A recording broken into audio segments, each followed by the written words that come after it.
नमस्कार दोस्तों, एक बार फिर हाजिर हूँ एक नई और दिलचस्प कहानी के साथ। ये कहानी आपके मनोरंजन और सीख के लिए तैयार की गई है, जिसे हमने बेहद आसान और प्रभावशाली भाषा में प्रस्तुत किया है। कहानी के मूल अधिकार इसके असली लेखक के पास है। तो चलिए बिना देर किए शुरू करते हैं आज का ये शानदार सफर।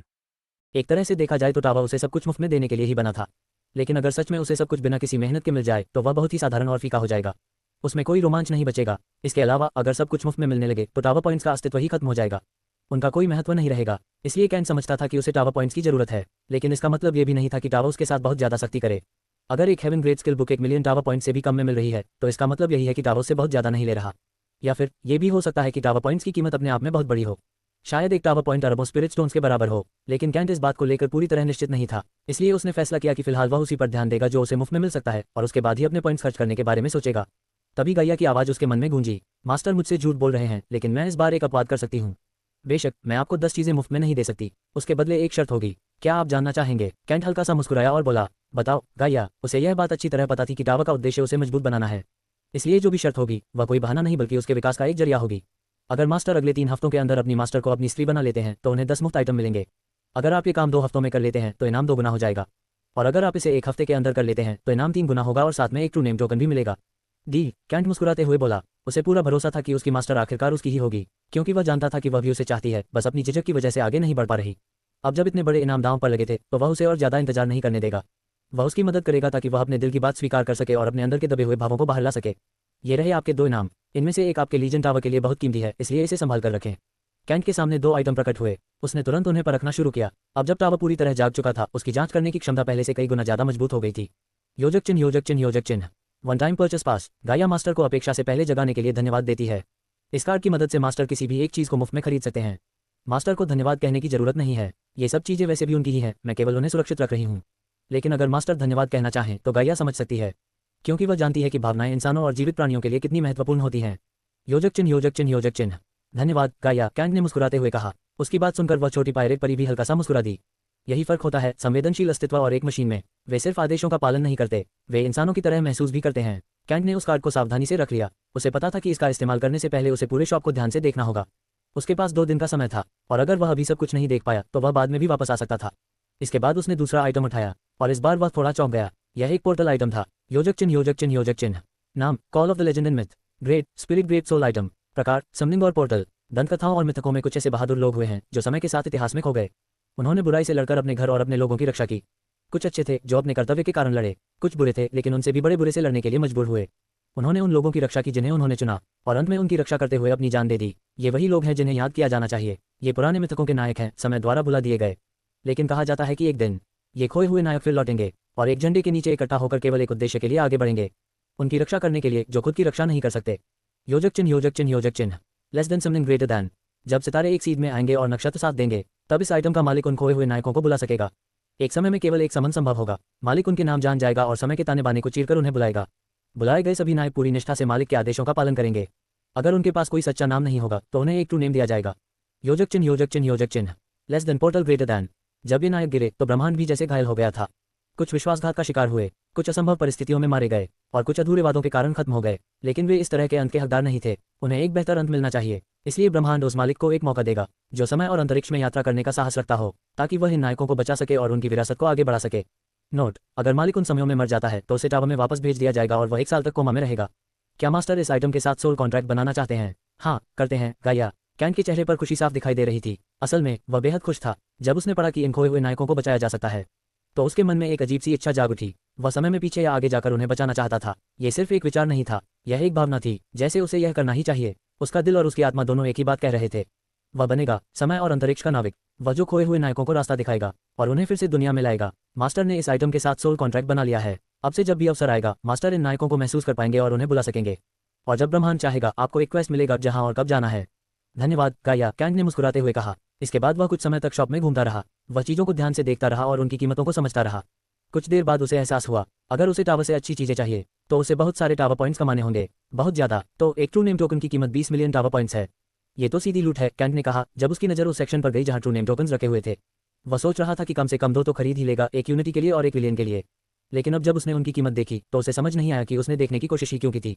मुझे लगता है मास्टर को यह समझना चाहिए कि इस दुनिया में कुछ भी मुफ्त नहीं मिलता। हर चीज़ के लिए मेहनत करनी पड़ती है, लेकिन क्योंकि मैं इतनी उदार विक्रेता हूँ तो भविष्य में होने वाले सभी लेन देन को देखते हुए मैं आपको 30% की छूट दे सकती हूँ।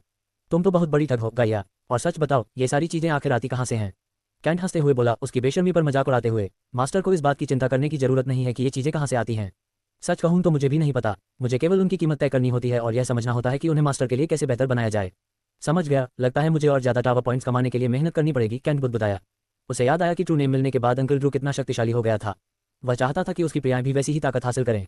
मास्टर को चिंता करने की जरूरत नहीं है, आपको और क्वेस्ट मिलेंगे जिनसे आप पॉइंट्स कमा सकेंगे। अब जब मैं जाग चुकी हूँ तो आपकी महिलाओं के अपने आप ट्रू नेम पाने की संभावना भी काफ़ी बढ़ गई है। लेकिन फिलहाल उस पर निर्भर मत रहिए, इसके बजाय आपको उस महिला पर ध्यान देना चाहिए जो इस समय आपके बिस्तर पर है। किसी कारण से मैं उससे एक बेहद शक्तिशाली और शुभ ऊर्जा महसूस कर रही हूँ। वास्तव में आपको जल्दी से उसे अपने हरम में शामिल कर लेना चाहिए। कैंट ने हल्के से सिर हिलाया। उसने कुछ देर तक शॉप को और देखा, फिर अंत में वह स्वॉर्ड टावर की ओर बढ़ गया। जैसे ही वह वहां पहुंचा उसके सामने एक विशाल तलवार का दृश्य आया जो जमीन में गड़ी हुई थी। उस तलवार की सतह पर बने चिन्हों को देखकर कैंट एक पल के लिए ठिठक गया। केवल 1 मिनट के भीतर ही उसने पहचान लिया कि ये वही 10,002 स्वॉर्ड प्लेस थे जिन्हें वह ट्रू स्वॉर्ड्स मास्टर बनने के लिए सीख रहा था। लेकिन ये सब कुछ नहीं था, उन निशानों के अलावा उस तलवार से एक अत्यंत शक्तिशाली ऊर्जा निकल रही थी। जैसे ही वह उसके करीब आया उसकी स्वॉर्ड ची और स्वॉर्ड इंटेंट तुरंत प्रतिक्रिया देने लगे। और सबसे आश्चर्यजनक बात, उसका शरीर उस ऊर्जा को अपने आप अवशोषित करने लगा। गाया, ये तलवार क्या है और मुझे ऐसा क्यों लग रहा है कि मुझे इसके सामने झुक जाना चाहिए? कैंट ने पूछा। उस ऊर्जा में एक अजीब सा अधिकार था, एक ऐसा दबाव जो सम्मान मांगता था। इसे स्वॉर्ड ऑफ एनलाइटनमेंट कहा जाता है। जो आप महसूस कर रहे हैं उसे स्वॉर्ड विल कहते हैं। ये तलवारबाजी का अंतिम चरण है और हर तलवारबाज के सपनों की सबसे ऊंची अवस्था तक पहुंचने का मार्ग। और वह अवस्था क्या है? कैंट ने पूछा। उसका खून उत्साह से उबलने लगा। वन विद द स्वॉर्ड, ये तलवारबाजी की चरम सीमा है। पूरे इतिहास में केवल 22 लोग ही इस स्तर तक पहुंच पाए हैं। यहाँ तक कि वर्तमान स्वॉर्ड गॉड भी इस स्तर तक नहीं पहुंचा है। ये सुनकर कैंट का उत्साह और बढ़ गया। अभी वह केवल एक सूडो स्वॉर्ड्स मास्टर था जिसके पास एनहांस स्टेज की स्वॉर्ड ची और स्वॉर्ड इंटेंट थी। गाया और वेक्सटर से उसने जो सीखा था उसके अनुसार उसे एनहांस स्टेज के 9 स्तर पार करने होंगे, फिर जाकर वह प्रोफाउंड स्वॉर्ड ची और इंटेंट तक पहुंचेगा। उसके बाद ही वह हेवनली स्वॉर्ड इंटेंट और ग्रैंड स्वॉर्ड ची को प्राप्त कर सकेगा, और तभी वह तलवारबाजी के असली सार को समझ पाएगा। हालांकि कैंट जानता था कि यह सब कहना आसान है लेकिन करना बेहद कठिन। फिर भी इस यात्रा का विचार ही उसे रोमांच से भर रहा था। गाया, मैं इस तलवार का अपमान नहीं कर रहा, लेकिन क्या इसमें जो स्वॉर्ड विल है वह थोड़ा कमजोर नहीं है? उसने पूछा, क्योंकि उसकी जानकारी के अनुसार असली स्वॉर्ड विल बहुत ही भारी और खतरनाक होना चाहिए था। मास्टर बहुत दिलचस्प हैं, जो आप महसूस कर रहे हैं वह असली स्वॉर्ड विल का एक अंश भी नहीं है। ये तो उसकी लाखवीं छाया का भी एक प्रतिबिंब मात्र है। ये तलवार यहाँ केवल मास्टर की प्रगति में मदद करने के लिए रखी गई है। असली स्वॉर्ड विल का सामना आप तब तक नहीं करेंगे जब तक आप स्वॉर्ड हार्ट नहीं बना लेते। Sword heart? कैंट ने पूछा। ये वह अवस्था है जहाँ आपका दिल और तलवार एक हो जाते हैं। यही वह आधार है जिससे आगे चलकर स्वॉर्ड विल और अंततः वन विद द स्वॉर्ड तक पहुंचा जाता है। यही वह चरण है जहाँ अधिकतर तलवारबाज रुक जाते हैं, क्योंकि यहाँ से स्वॉर्ड डाउ को समझना शुरू होता है और यह आपकी निष्ठा की परीक्षा लेता है। कई लोग इस मार्ग पर आगे नहीं बढ़ पाते, लेकिन आपको अभी इसकी चिंता करने की जरूरत नहीं है। आप अभी उस स्तर से बहुत दूर हैं। समझ गया, तलवारबाजी तो मेरी सोच से भी ज्यादा मजेदार है, कैंट मुस्कुराया। अगर कोई असली तलवारबाज उसकी यह बात सुन लेता तो शायद उसे पागल समझता। हथियारों का मार्ग कठिन था, लेकिन कैंट के लिए ये रोमांच से भरा हुआ था। गाया, जेनेसिस पाथ के अलावा और कितने रास्ते हैं? कैंट ने पूछा। जेनेसिस पाथ के अलावा 21 और रास्ते हैं। कुछ और भी हैं, लेकिन वे कभी शिखर तक नहीं पहुंचे, इसलिए उन्हें गिनने का कोई मतलब नहीं है। तो क्या मैं इन 21 रास्तों में से किसी को प्राप्त कर सकता हूँ? मास्टर अपनी मास्टर के बारे में सोच रहे हैं, पहले उन्हें अपना बना लीजिए, फिर उनके भविष्य की योजना बनाएं, गाया ने हंसते हुए कहा। तैयार रहना गलत नहीं है, कैंट ने हल्का सा शर्माते हुए कहा। जैसा कि वेक्सटर ने कहा था, उसकी महिलाएं उसकी गुप्त सेना थीं। उसे यह सुनिश्चित करना था कि वे मजबूत हों और सुरक्षित रहें। तावा होने का मतलब यह नहीं था कि वह लापरवाह हो जाए। अब जबकि वह अनजाने में ब्रह्मांड का पुत्र बन चुका था, उसे समझना होगा कि उसकी जिंदगी आसान नहीं होने वाली। मास्टर चिंता न करें, अब जब मैं जाग चुकी हूँ मैं खोज शुरू कर दूंगी। जैसे ही मुझे कुछ मिलेगा मैं उसे प्राप्त करने की पूरी कोशिश करूंगी। धन्यवाद गाइया, कैंट ने कहा, ये जानते हुए कि अब एक उम्मीद है। तभी अचानक उसकी आंखों के सामने कुछ चमका। उसने तुरंत देखा और इस बार वह सच में चौंक गया। उसे एक क्वेस्ट मिला था। ऐसा लगा जैसे ब्रह्मांड खुद ये सब देखना चाहता हो और उसने चीजों को और ज्यादा दिलचस्प बना दिया हो। ये क्वेस्ट थोड़ा बेशर्म था, लेकिन इसके इनाम बेहद शानदार थे। योजक चिन्ह, योजक चिन्ह, योजक चिन्ह। डिंग, आपको ब्रह्मांड से एक क्वेस्ट प्राप्त हुआ है। Quest name, organs as a path to. Quest type, single. Quest difficulty, very high. Quest description, एक ट्रू स्वॉर्ड्स मास्टर बने। डिवाइन पैलेस सेक्ट के स्वॉर्ड गेट में इनर डिसाइपल के रूप में शामिल हों। चयनित होने के बाद इनर सेक्ट क्षेत्र में 100 तलवारबाजों को घमंड के साथ चुनौती दें और सभी को हराएं। अपने घमंड को खुलेआम दिखाएं ताकि सभी को पता चले कि एक नया तलवारबाज आ चुका है। दुश्मनों को इकट्ठा करने के लिए तैयार रहें, यही तलवार का मार्ग है। इसका सामना साहस और दृढ़ता से करें और रोते हुए अपनी मास्टर के पास मत भागें। Rewards, 100,000 tower points. Heaven ascendance sword path, 5th sword path. एक ट्रू नेम टोकन। योजक चिन्ह, योजक चिन्ह, योजक चिन्ह। लगता है हमें ज्यादा दूर देखने की जरूरत नहीं पड़ेगी। मास्टर को बस एरेना में जाकर जोर से कहना होगा, अरे ओ हारने वालों, सुना है तुम लोग मुझसे जलते हो क्योंकि मैं स्वॉर्ड सेंटेस का इकलौता शिष्य बन गया हूँ। इसमें मेरी क्या गलती कि तुम लोग कमजोर हो? अगर किसी को समस्या है तो आकर मुझे चुनौती दे दो। अगर तुम जीत गए तो मैं खुद अपनी यह पहचान छोड़ दूंगा। गाया हंस पड़ी, जिससे कैंट का चेहरा थोड़ा अजीब हो गया, लेकिन वह उसकी बात को नकार नहीं सकता था। जैसे ही लोगों को पता चलेगा कि सेंटेस ने एक शिष्य चुना है, हर कोई उसे चुनौती देना चाहेगा। इसका मतलब था उसके पास सैकड़ों लड़ाइयाँ होंगी जिन्हें उसे जीतना होगा। तुम सही कह रही हो गाइया, मैं यही करूंगा। यह मेरे लिए एक अच्छा मौका है मशहूर होने का और सबको दिखाने का कि मैं सच में स्वॉर्ड सेंटेस का शिष्य बनने लायक हूँ, कैंट मुस्कुराते हुए बोला। इसके बाद वह टावर की बाकी सुविधाओं को देखने के लिए आगे बढ़ गया। सबसे पहले वह इटर्नल स्वॉर्ड अरेना पहुंचा। जो उसने देखा वह किसी फ्यूचरिस्टिक डोजो से कम नहीं था। टावर ने सच में वैसा ही संसार बनाया था जैसा उसने कहा था, आधुनिक पृथ्वी जैसा। कांच से बनी संरचना इतनी आकर्षक थी कि उसे देखते ही अंदर जाने का मन करता था। अंदर पहुंचते ही उसे ऐसा लगा जैसे वह किसी अलग ही दुनिया में आ गया हो। यहाँ हर चीज़ को अपनी पसंद के अनुसार बदला जा सकता था। फिलहाल कैंट ने ज़्यादा ध्यान नहीं दिया क्योंकि वह सिर्फ घूमकर देख रहा था। लेकिन गाइया ने यह सुनिश्चित किया था कि यहाँ ट्रेनिंग करते समय अनुभव आरामदायक और प्रभावी हो। इसके बाद वह एनलाइटनमेंट स्टोन के पास गया। जैसा उसने सोचा था, वहाँ एक बड़ा पत्थर एक ओक के पेड़ के नीचे रखा हुआ था। जैसे ही वह उसके पास पहुंचा, उसकी इंद्रियां तेज हो गईं और उसका मन पूरी तरह शांत हो गया। ये कहना गलत नहीं होगा कि स्वॉर्ड ऑफ एनलाइटनमेंट के सामने अभ्यास करने के बाद ये पत्थर दूसरा सबसे अच्छा स्थान था। इसके बाद वह स्वॉर्ड ड्रीम स्थान पर गया। ये जगह एक अमर गुफा इमॉर्टल केव जैसी थी। जब उसने गाइया से पूछा तो उसने बताया कि यह सच में ब्रह्मांड के किसी स्थान से लाई गई असली जगह है।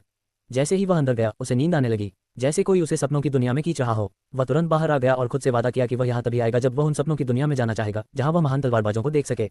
इसके बाद वह आखिरी जगह परफेक्ट स्वॉर्ड व्यू पर गया। ये जगह स्वॉर्ड ड्रीम जैसी ही थी, लेकिन यहाँ वह वीआर जैसी अनुभूति के जरिए किसी भी तलवार तकनीक को विस्तार से देख सकता था। उसने यहाँ एलिमेंटल लॉर्ड की स्किल को देखने की कोशिश की। जो उसने देखा उसने उसे पूरी तरह चौंका दिया। अगर उसकी महारत अपने चरम पर पहुंच जाए तो वह अपनी तलवार के एक ही वार से 1000 मीटर ऊंचा राक्षस उत्पन्न कर सकता था।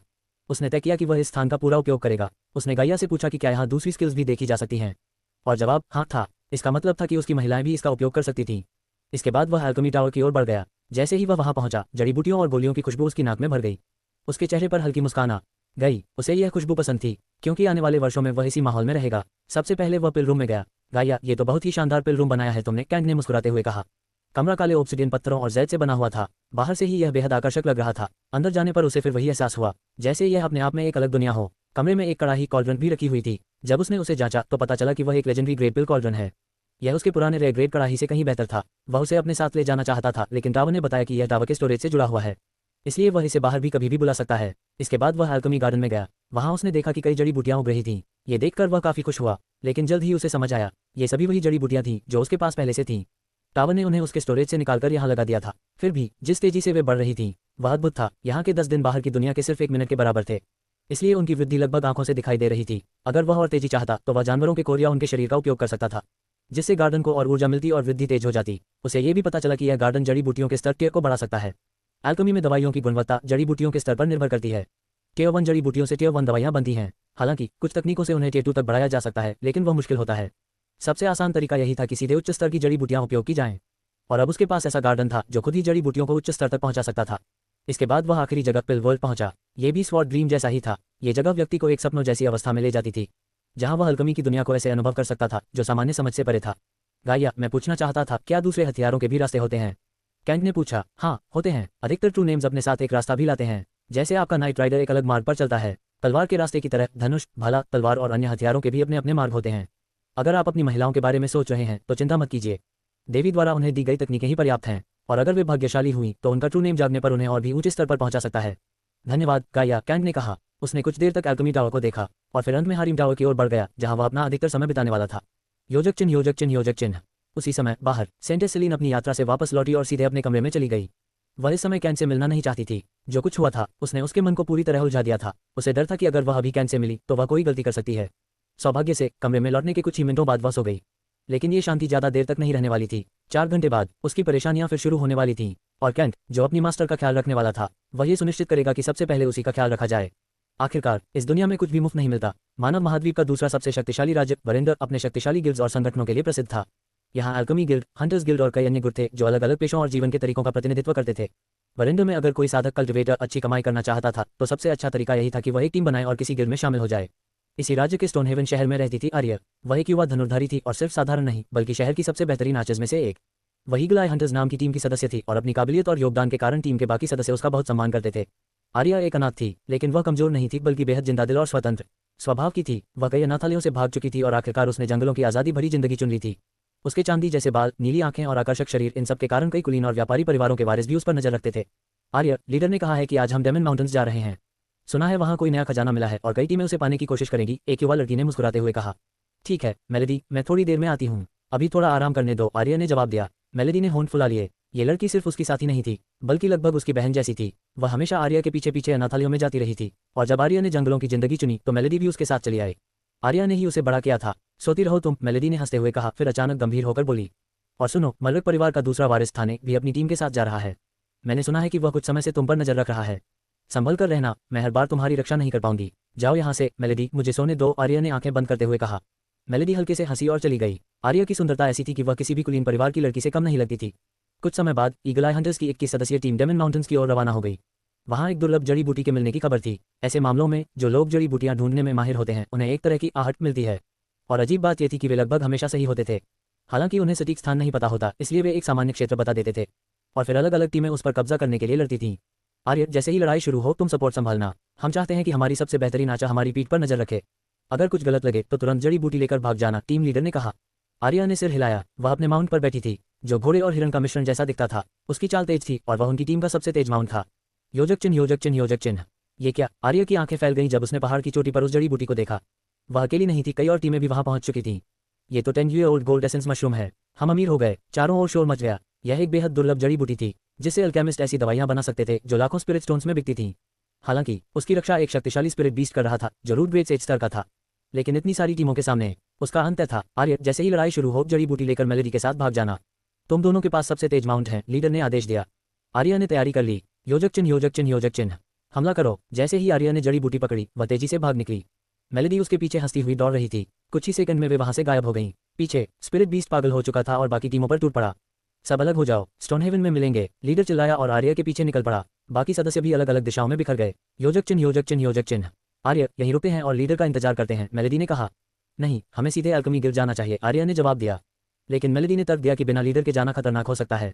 आखिरकार आर्या मान गई। दोनों एक चेक पॉइंट पर रुकी। आर्या अपने माउंट से उतरी और मेलेडी उसके पास खड़ी हो गई। वे इंतजार करने लगी लेकिन लीडर नहीं आया। कुछ मिनट बाद जैसे ही आर्या पीछे मुड़ी, एक तेज दर्द उसकी पीठ में धंस गया। खंजर उसके दिल को भेद चुका था। उसने खून उगला और पीछे मुड़ी। वहां मेलेडी खड़ी थी। उसके चेहरे पर नफरत भरी मुस्कान थी। क्यों? आर्या की आवाज कांप गई। उसे दोष मत दो आर्य, एक आवाज आई। वह उनका लीडर था और साथ ही मलरक परिवार का वारिस। तुम ही अकेली नहीं हो जिस पर सबकी नजर हो। मेलेडी भी मुझे पसंद आई और एक वारिस होने के नाते मुझे उसका ख्याल रखना होगा।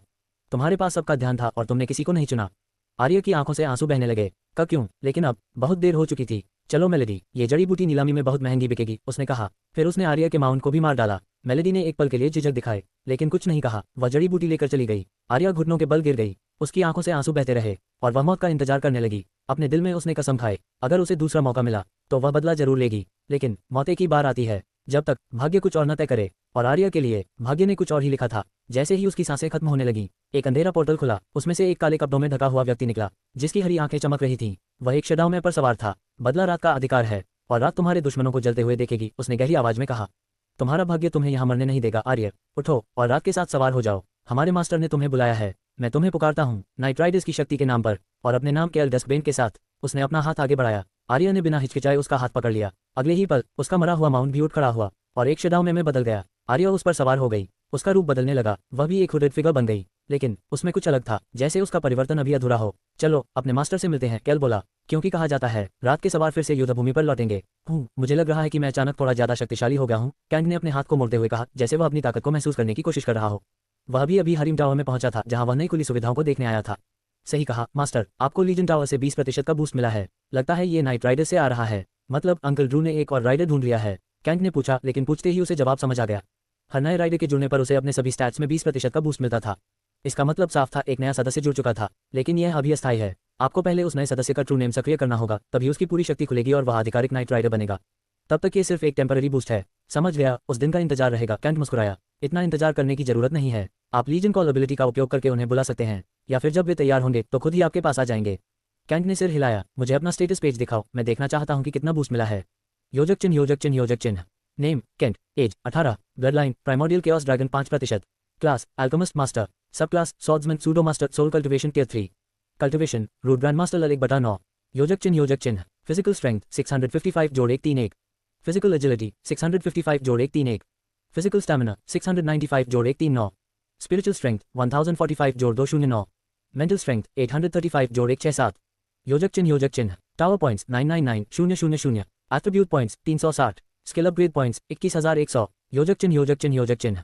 हम धीरे धीरे मैं आगे बढ़ रहा हूँ। जल्द ही शायद मुझे खुद लेवलिंग पर ज्यादा ध्यान देने की जरूरत भी नहीं पड़ेगी क्योंकि मेरी महिलाएं और टावर में जुड़ने वाले लोग मेरे लिए ये काम करेंगे। कैंट हंस पड़ा। मास्टर सही दिशा में आगे बढ़ रहे हैं। अब बस और लोगों को जोड़ना बाकी है, खासकर लीजन टावर और हारिम के लिए। हाँ करूंगा, लेकिन पहले इस जगह को अच्छे से देख लेता हूँ, बाहर भी कुछ लोग मेरा इंतजार कर रहे हैं। कैंट मुस्कुराया और आगे बढ़ गया। जैसे ही वह हरीम टावर के अंदर गया, उसे सबसे पहले फूलों की खुशबू और एक अजीब सी शांति महसूस हुई। ऐसा लग रहा था जैसे ये जगह खास तौर पर आराम और आनंद के लिए बनाई गई हो। ये जगह सच में बहुत खूबसूरत है, कैंट ने चारों ओर देखते हुए कहा। हर तरफ फूल, हरियाली और हल्की सुगंध फैली हुई थी। मास्टर को अपनी महिलाओं के साथ आरामदायक और सुखद समय बिताने के लिए ये जगह बनाई गई है। बाद में धन्यवाद देने के लिए कुछ टावर पॉइंट्स दे देना। कैंट हंस पड़ा और आगे बढ़ गया। वह यिन पूल के पास पहुंचा। वाह, यहाँ से कितनी शक्तिशाली ये एनर्जी आ रही है, कैंट ने कुछ दूरी पर रुकते हुए कहा। गुलाबी पानी का वह तालाब, जिसके चारों ओर गुलाबी और चांदी जैसे फूल लगे थे, बेहद आकर्षक था। उससे निकलने वाली ऊर्जा इतनी शक्तिशाली थी कि कुछ दूरी पर खड़े होकर भी कैंट को उसका असर महसूस हो रहा था। ये पूल आपकी महिलाओं के यिन ची को बढ़ाएगा, जिससे उनकी सुंदरता और शरीर और भी बेहतर होंगे। वे इसमें रोज अभ्यास भी कर सकती हैं, और अगर आप उनके साथ इसमें समय बिताते हैं तो आपकी कल्टिवेशन भी तेजी से बढ़ेगी। कमाल है, कैंट हल्का सा मुस्कुराया। इसके बाद वह आगे बढ़ा और एक शानदार अपार्टमेंट में पहुंचा। ये पूरी तरह सोने और स्पिरिट स्टोन से बना हुआ था। अंदर का माहौल किसी शाही परिवार के रहने लायक था, लेकिन असली चीज थी एक बहुत बड़ा बिस्तर। ये बिस्तर तो बहुत ही बड़ा है, इसमें 40 लोग आराम से आ सकते हैं।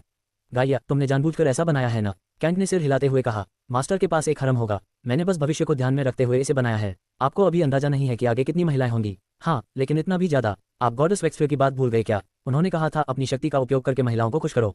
आपका ब्लड लाइन साधारण नहीं है। जैसे जैसे ये जागेगा, आपकी जरूरतें भी बढ़ेंगी। आपको स्वॉर्ड, एल्केमी और सोल कल्टिवेशन तीनों पर ध्यान देना है। जैसे जैसे आपका स्तर बढ़ेगा, आवश्यकताएं भी बढ़ेंगी। आपके पास डुअल कल्टिवेशन है, जिससे आप तेजी से आगे बढ़ सकते हैं। लेकिन अगर पीछे नहीं रहना है तो आपको अपने हाईआरईएम को भी बढ़ाना होगा। कैंट चुप हो गया। वह जानता था गाया सही कह रही है। अगर उसकी महिलाएं नहीं होती तो शायद वह अभी भी बहुत पीछे होता। लगता है मुझे सच में इस बिस्तर को भरना पड़ेगा, कैंट मुस्कुराया। इसके बाद वह लव गार्डन की ओर बढ़ा। जैसे ही वह अंदर गया, उसके मन की सारी चिंताएं गायब हो गईं। उनकी जगह शांति और खुशी ने ले ली। पूरा स्थान फूलों, पेड़ों और फलों से भरा हुआ था। ये जगह सच में प्रेमियों के लिए स्वर्ग जैसी थी। कैंट ने कुछ देर तक चारों ओर देखा और उसके चेहरे पर हल्की मुस्कान आ गई। उसे एहसास हुआ कि यह जगह कितनी खास है। कुछ देर तक वह वहीं खड़ा रहा, उस शांति और सुंदरता को महसूस करता हुआ। लेकिन फिर उसने खुद को संभाला। उसे अभी और भी चीजें देखनी थी। मास्टर को चिंता करने की जरूरत नहीं है, आपके पास आगे बहुत समय होगा। कैंट हल्का सा मुस्कुराया। और एक बात गाया, यहाँ मेरे विचार मत पड़ा करो, उसने थोड़ा शर्माते हुए कहा। लेकिन वह जानता था ये लगभग नामुमकिन था। हारिम टावर से निकलने के बाद कैंट सीधे सर्वेंट टावर की ओर गया। लेकिन बाकी टावरों की तरह ये जगह खास नहीं थी। यह एक बिल्कुल खाली और साधारण स्थान था, जहां वह चाहे तो अपने सेवकों के लिए एक पूरा शहर बना सकता था। लेकिन फिलहाल उसके पास इतने टावर पॉइंट्स नहीं थे कि वह ऐसा कुछ बना सके। इसलिए कुछ ही मिनटों बाद वह वहां से निकल गया और लीजन टावर की ओर बढ़ गया। लेकिन वहां भी स्थिति लगभग वही थी। उसे अपनी सेना के लिए बैरक या शहर बनाना होता, और अभी वह इसके लिए तैयार नहीं था। हल्का सा सिर हिलाते हुए वह वहां से भी आगे बढ़ गया। इसके बाद वह पहुंचा सोल टावर। जैसे ही वह अंदर गया, उसे तुरंत फर्क महसूस हुआ। ये जगह तो सच में सोल कल्टिवेशन के लिए बनी है। यहाँ तो सिर्फ सांस लेने से ही असर हो रहा है, कैंट ने गहरी सांस लेते हुए कहा। उसके अंदर एक अजीब सी शांति और ऊर्जा भर गई। ये टावर आपकी एब्जॉर्प्शन स्पीड को 60% और कॉम्प्रहेंशन स्पीड को 80% तक बढ़ाता है। इसलिए आपको सोल कल्टिवेशन को लेकर ज्यादा चिंता करने की जरूरत नहीं है। आप जितने ज्यादा लोगों को टावर में जोड़ेंगे, उतने ही मजबूत बनेंगे। आपको बस एल्केमी और स्वॉर्ड्समैनशिप पर ध्यान देना है। हाँ, सोल टेक्निक्स आपको खुद सीखनी होंगी। कैंट मुस्कुराया। मैं मानता हूँ, मैं सच में प्रभावित हो गया। बहुत अच्छा काम किया है। इसके बाद मैं कुछ टावर पॉइंट्स दान भी करूंगा, उसने मजाक में कहा। कुछ देर तक टावर को देखने के बाद उसकी नज़र एक छोटे पहाड़ पर बनी पेगोडा पर पड़ी। ये तकनीक गॉडेस वेक्सफियर ने आपको दी है। आप अभी इसे ट्रायल्स पास करके सीख सकते हैं, लेकिन इसकी असली शक्ति तब खुलेगी जब आप रूट सेज बनेंगे। यह उसी की लगाई हुई रिस्ट्रिक्शन है। अगर आप चाहें तो मैं इसे हटा सकती हूँ। नहीं, कैंट ने तुरंत कहा। हम उसी टाइमलाइन को फॉलो करेंगे जो उसने तय की है। वह जानता था अगर वेक्सफियर ने ऐसा किया है तो उसके पीछे कोई कारण जरूर होगा, और वह उसका सम्मान करेगा। चलो अब गार्डियन टावर चलते हैं। मैं बाद में यहाँ वापस आऊंगा। मुझे 3 महीने बाद होने वाली पिल मास्टर कॉम्पिटिशन से पहले अपनी सोल कल्टिवेशन को टियर 5 तक ले जाना है। अगले ही पल वह एक नए कमरे में पहुंचा। कमरे के अंदर सिर्फ एक बड़ी स्क्रीन थी, जिस पर लिखा था गायास गार्डियन शॉप। यह क्या जगह है? कैंट ने पूछा। ये गार्डियन टावर है। यहाँ आप अपने लोगों की सुरक्षा के लिए चीजें खरीद सकते हैं। अभी टावर पूरी तरह जागा नहीं है, इसलिए मैं आपको सिर्फ 2 आइटम दिखा सकती हूँ। कैंट चुपचाप खड़ा रहा। असल में वह हर टावर में शहर बनाने का सोच भी नहीं रहा था। उसने टावर शॉप में एक चीज देखी थी, डंजन मास्टर कार्ड। अगर वह उसे खरीद ले तो वह किसी डंजन या रूइंस को जीतकर अपने टावर में ला सकता था। मतलब वह चाहे तो पूरी दुनिया से चीजें अपने टावर में इकट्ठा कर सकता था। इसलिए वह गार्डियन टावर को लेकर उत्साहित था। पहला आइटम देखिए, एक मकड़ी जैसी आकृति स्क्रीन पर उभरी। योजक चिन्ह, योजक चिन्ह, योजक चिन्ह। Name 6 eyes shadow spider. Grade tier 7 root sage. यह एक शैडो बीस्ट है जो छाया में पूरी तरह छिप सकती है। इसकी 6 आंखें हैं जो हर दिशा में देख सकती हैं। ये बहुत तेज है और आसानी से बच निकल सकती है। जासूसी के लिए यह बेहद उपयुक्त है। Less than skills greater than poison silk. जहरीले धागे छोड़ती है। एनहांस्ड साइट, दूर तक देख सकती है। एनहांस्ड हियरिंग, कई मील दूर तक सुन सकती है। एक्सट्रैक्ट, मारे गए लक्ष्य की यादें निकाल सकती है। Price 800,000 tower points. योजक चिन्ह, योजक चिन्ह, योजक चिन्ह। बुरा नहीं है, लेकिन कीमत ज्यादा है, कैंट बोला। आप हर जगह ट्रैकर नहीं लगा सकते, लेकिन ये बीस्ट आपको दूर से भी निगरानी और हमला करने की क्षमता देता है। अगर आप इसे खरीदते हैं तो मैं एक और फ्री में दूंगी। ठीक है, लेकिन अभी नहीं। पहले दूसरा आइटम दिखाओ, कैंट ने कहा। जैसी आपकी इच्छा। अब दूसरा आइटम सामने आया। एक मानव जैसी आकृति, पूरी तरह काले धातु से बनी हुई। उसकी आंखें लाल चमक रही थीं और उसकी पीठ पर 2 तलवारें थीं। योजक चिन्ह, योजक चिन्ह, योजक चिन्ह। Name dual वील्डिंग obsidian doll. Grade says peak. यह एक कॉम्बैट डॉल है जिसे सुरक्षा के लिए बनाया गया है। इसकी शक्ति सेंट स्वॉर्ड्समैन के बराबर है। ये स्वॉर्ड टेक्निक सीख सकती है, फायर, आइस और लाइटनिंग एलिमेंट्स का उपयोग कर सकती है। इसकी रिकवरी स्पीड बहुत तेज है। ये केवल अपने मास्टर के आदेश मानती है। इसके हथियार नष्ट नहीं होते। Price 5 million tower points. योजक चिन्ह योजक चिन्ह योजक चिन्ह। कैंट की आंखों में चमक आ गई। गाइया, मैं वन टाइम परचेस पास का उपयोग करके इसे खरीदना चाहता हूँ, उसने मुस्कुराते हुए कहा। उसे एक ऐसा साथी चाहिए था जो क्लोज कॉम्बैट में उसकी मदद करे और जरूरत पड़ने पर उसकी जान बचा सके। खरीद पूरी हो गई। आइटम टावर स्टोरेज में भेज दिया गया है। कैंट ने तुरंत उसे समन किया। एक 3 मीटर लंबी आकृति उसके सामने प्रकट हुई। वह बेहद खतरनाक और शक्तिशाली दिख रही थी। परफेक्ट, कैंट मुस्कुराया। अब मैं कहीं भी बिना डर के जा सकता हूँ। कुछ देर तक उसे ध्यान से देखने के बाद वह टावर से बाहर निकल गया, बाहरी दुनिया के कामों को संभालने के लिए। जब कैंट कमरे में पहुंचा तब सिंथिया अभी भी गहरी नींद में थी। टावर में मिली नई चीजों ने उसे काफी उत्साहित कर दिया था, लेकिन उसकी असली खुशी उस बैटल डॉल को लेकर थी जिसे उसने अभी खरीदा था। उसके मन में पहले से ही एक योजना बन चुकी थी। वह और ऐसे डॉल्स खरीदेगा और उन्हें अलग अलग टेक्निक्स और स्किल्स से भर देगा जिससे वे एक खतरनाक युद्ध शक्ति बन जाएं। लेकिन तभी उसकी नज़र बगल में सो रही सिंथिया पर पड़ी। उसकी खूबसूरती को देखते ही वह हल्का सा मुस्कुराया और बिना ज्यादा सोचे उसके पास लेट गया। कुछ ही देर में वह भी सो गया। योजक चिन्ह योजक चिन्ह योजक चिन्ह। करीब 1 घंटे बाद सिंथिया की आंख खुली। उसने कैंट को अपने बहुत करीब पाया। वह हल्का सा मुस्कुराई, फिर उठकर खुद को फ्रेश करने चली गई। जब वह वापस आई तो कुछ देर तक बस उसे देखती रही। उसके चेहरे पर एक अलग ही भावना थी, जैसे वह उस अनुभव को फिर से महसूस करना चाहती हो। वह धीरे धीरे उसके पास आए और उसे जगाने लगी। कुछ ही देर में कैंट की आंखें खुल गईं। लगता है तुम पहले से ज्यादा निडर हो गई हो, कैंट ने मुस्कुराते हुए कहा। सिंथिया हल्का सा शर्माई, लेकिन उसने साफ शब्दों में कहा, मुझे वो एहसास फिर चाहिए। कैंट हल्का सा हंसा। ठीक है, लेकिन बाद में हमें बात भी करनी है। इसके बाद दोनों ने कुछ समय साथ बिताया। कमरे का माहौल धीरे धीरे गर्म होने लगा और समय बीतता चला गया। योजक चिन्ह योजक चिन्ह योजक चिन्ह। उसी समय दूसरे कमरे में सेंट सेलिन जाग गई। उसे आवाजें सुनाई दी और वह सहज हो गई। फिर से उसने धीरे से कहा। उसका मन उलझा हुआ था। वह खुद को रोकना चाहती थी, लेकिन उसकी जिज्ञासा उसे रोक नहीं पा रही थी। आखिरकार उसने फिर से देखने का फैसला किया, इस बार बिना छुपे। जैसे ही उसने ध्यान केंद्रित किया, कैंट ने उसकी दिशा में देखा और हल्का सा मुस्कुरा दिया। सलीम का चेहरा लाल हो गया, लेकिन इस बार वह पीछे नहीं हटी। अब वह खुद भी समझ चुकी थी कि उसके दिल में क्या चल रहा है। वह अपने ही शिष्य के प्रति आकर्षित हो चुकी थी और अब वह इसे नकार नहीं सकती थी। कुछ देर बाद वह थककर अपने बिस्तर पर गिर गई। योजक चिन्ह योजक चिन्ह योजक चिन्ह। करीब 3 घंटे बाद कैंट ने सिंथिया की ओर देखा। तुम लिलियन और यूनिटी को बता देना कि आज रात तुम मेरे साथ रहोगी। शाम तक वापस आ जाना, हमें कुछ बातें भी करनी है। ठीक है, सिंथिया ने कहा और कुछ देर बाद चली गई। योजक चिन्ह योजक चिन्ह योजक चिन्ह। सिंथिया के जाने के बाद कैंट अपनी मास्टर के कमरे में पहुंचा। सेंट सेलिन उठकर बैठ गई। कुछ पल दोनों एक दूसरे को देखते रहे। फिर सेलिन ने धीरे से कहा, मुझे थोड़ा समय चाहिए, मैं अभी तैयार नहीं हूँ। कैंट ने सिर हिलाया। कोई बात नहीं, जब तुम तैयार हो जाओगी। वह उसके पास गया और शांत स्वर में बोला, लेकिन अभी मैं तुम्हें थोड़ा आराम दे सकता हूँ। सेलिन थोड़ी झिझकी, लेकिन उसने मना नहीं किया। कैंट ने धीरे धीरे उसका तनाव कम करने की कोशिश की। कुछ ही देर में उसकी सांसें बदलने लगीं और उसका शरीर ढीला पड़ने लगा। करीब आधे घंटे बाद वह पूरी तरह शांत और संतुष्ट महसूस कर रही थी। तुम आज लिलियन, यूनिटी और ली हुआ के पास चली जाओ, कैंट ने कहा। नहीं, मैं यहीं रहूंगी, सेलिन ने जवाब दिया। क्यों? सेलिन ने अपना चेहरा ढक लिया। मैं सीखना चाहती हूँ। कैंट मुस्कुराया। अगर सीखना है तो लिलियन या यूनिटी से पूछ लो, वे तुम्हें बेहतर समझा सकती हैं। सेलिन ने धीरे से सिर हिलाया। ठीक है, लेकिन मुझे थोड़ा समय लगेगा। कोई जल्दी नहीं है, कैंट ने कहा। वह पीछे हटते हुए बोला, लेकिन ज्यादा देर मत करना, तुम्हें नहीं पता तुम क्या मिस कर रही हो। सेलिन के चेहरे पर हल्की मुस्कान आ गई। मैं कल फिर आऊंगा, कैंट ने कहा और कमरे से बाहर चला गया। योजक चिन्ह योजक चिन्ह योजक चिन्ह। सेलिन कुछ देर तक चुप बैठी रही। फिर उसने खुद को संभाला और इंतजार करने लगी कि कब वह हिम्मत जुटाकर लिलियन या यूनिटी से बात कर सके। तुमने अभी क्या कहा? एल्थिया किंगडम में डार्क डेविल चर्च के नेता ने गुस्से में अपने अंधेरे सिंहासन के हत्थे पर जोर से मुक्का मारते हुए पूछा। स्वामी, हम एटॉमिक डिवाइन बॉडी हासिल नहीं कर पाए। कोई हमसे पहले वहां पहुंच गया था। हमारे सभी लोग मारे गए। हम सिर्फ आपके दिए हुए लाइफ सेविंग ट्रेजर की वजह से बच पाए। तीनों रूट ग्रेट सेज जो डार्क डेविल चर्च की ओर से भेजे गए थे, अपने स्वामी के सामने घुटनों के बल बैठे हुए थे। उनका काम था लेडी सैंड्रा की मौत की जांच करना और ली हुआ को पकड़ना, जिसके पास एटॉमिक डिवाइन बॉडी था। जब वे कैप्रेट सिटी से लौट रहे थे तब उन्होंने सोचा था कि वे सिर्फ एक नई अंडरवर्ल्ड ऑर्गेनाइजेशन का जिक्र करेंगे, लेकिन उन्हें लगा कि यह कारण काफी नहीं होगा, इसलिए उन्होंने झूठ बोलने का फैसला किया। उन्होंने कहानी को बड़ा चढ़ाकर पेश किया, जैसे उन पर कई रूट ग्रेट सेजेस ने हमला किया हो, जबकि असलियत में वहां सिर्फ एक ही था जो शडाउ में पर सवार था। उनका स्वामी कुछ देर तक गहरे विचार में डूब गया। उसका चेहरा हल्का हल्का फड़क रहा था। कुछ समय बाद वह खड़ा हुआ और जाने लगा, लेकिन जाने से पहले उसने आदेश दिया, वापस जाओ और ऑल्डरफोर्ड परिवार के बचे हुए सभी लोगों को खत्म कर दो। कोई भी जीवित नहीं बचना चाहिए। तीनों ने राहत की सांस ली। कम से कम उनकी जान फिलहाल बच गई थी। योजक चिन्ह योजक चिन्ह योजक चिन्ह। इसके बाद डार्क लॉर्ड एक छोटे से कमरे में गया। वहां एक काला दर्पण टंगा हुआ था। उसने अपना हाथ उस पर रखा और अपनी ऊर्जा उसमें प्रवाहित की। कुछ ही सेकंड में दर्पण लाल चमकने लगा और उसमें एक चेहरा उभर आया। हमें एक समस्या है मेरे स्वामी, डार्क लॉर्ड ने झुककर कहा। क्या समस्या? हिक्स, क्या तुमने एटॉमिक डिवाइन बॉडी हासिल कर लिया? नहीं स्वामी, कोई और संगठन हमसे पहले पहुंच गया। हिक्स ने बिना बहाना बनाए जवाब दिया। मैं अपने कुछ लोगों को भेजता हूँ। ये बात बाहर नहीं जानी चाहिए। ये कहकर वह चेहरा गायब हो गया। हिक्स ने गहरी सांस ली। योजक चिन्ह योजक चिन्ह योजक चिन्ह। उधर वह व्यक्ति एक दूसरे कक्ष में गया। वहां एक बेहद सुंदर महिला थी, जिसकी सुंदरता पूरे राज्यों को गिरा सकती थी। कुछ समय बाद महिला ने एक मंत्र का उच्चारण किया। कमरे में तारों जैसी छवि प्रकट हो गई। मैं आपकी क्या सहायता कर सकती हूँ स्वामी? मुझे जानना है ऑल्डरफोर्ड मैंशन में क्या हुआ था और एटॉमिक डिवाइन बॉडी अभी कहाँ है?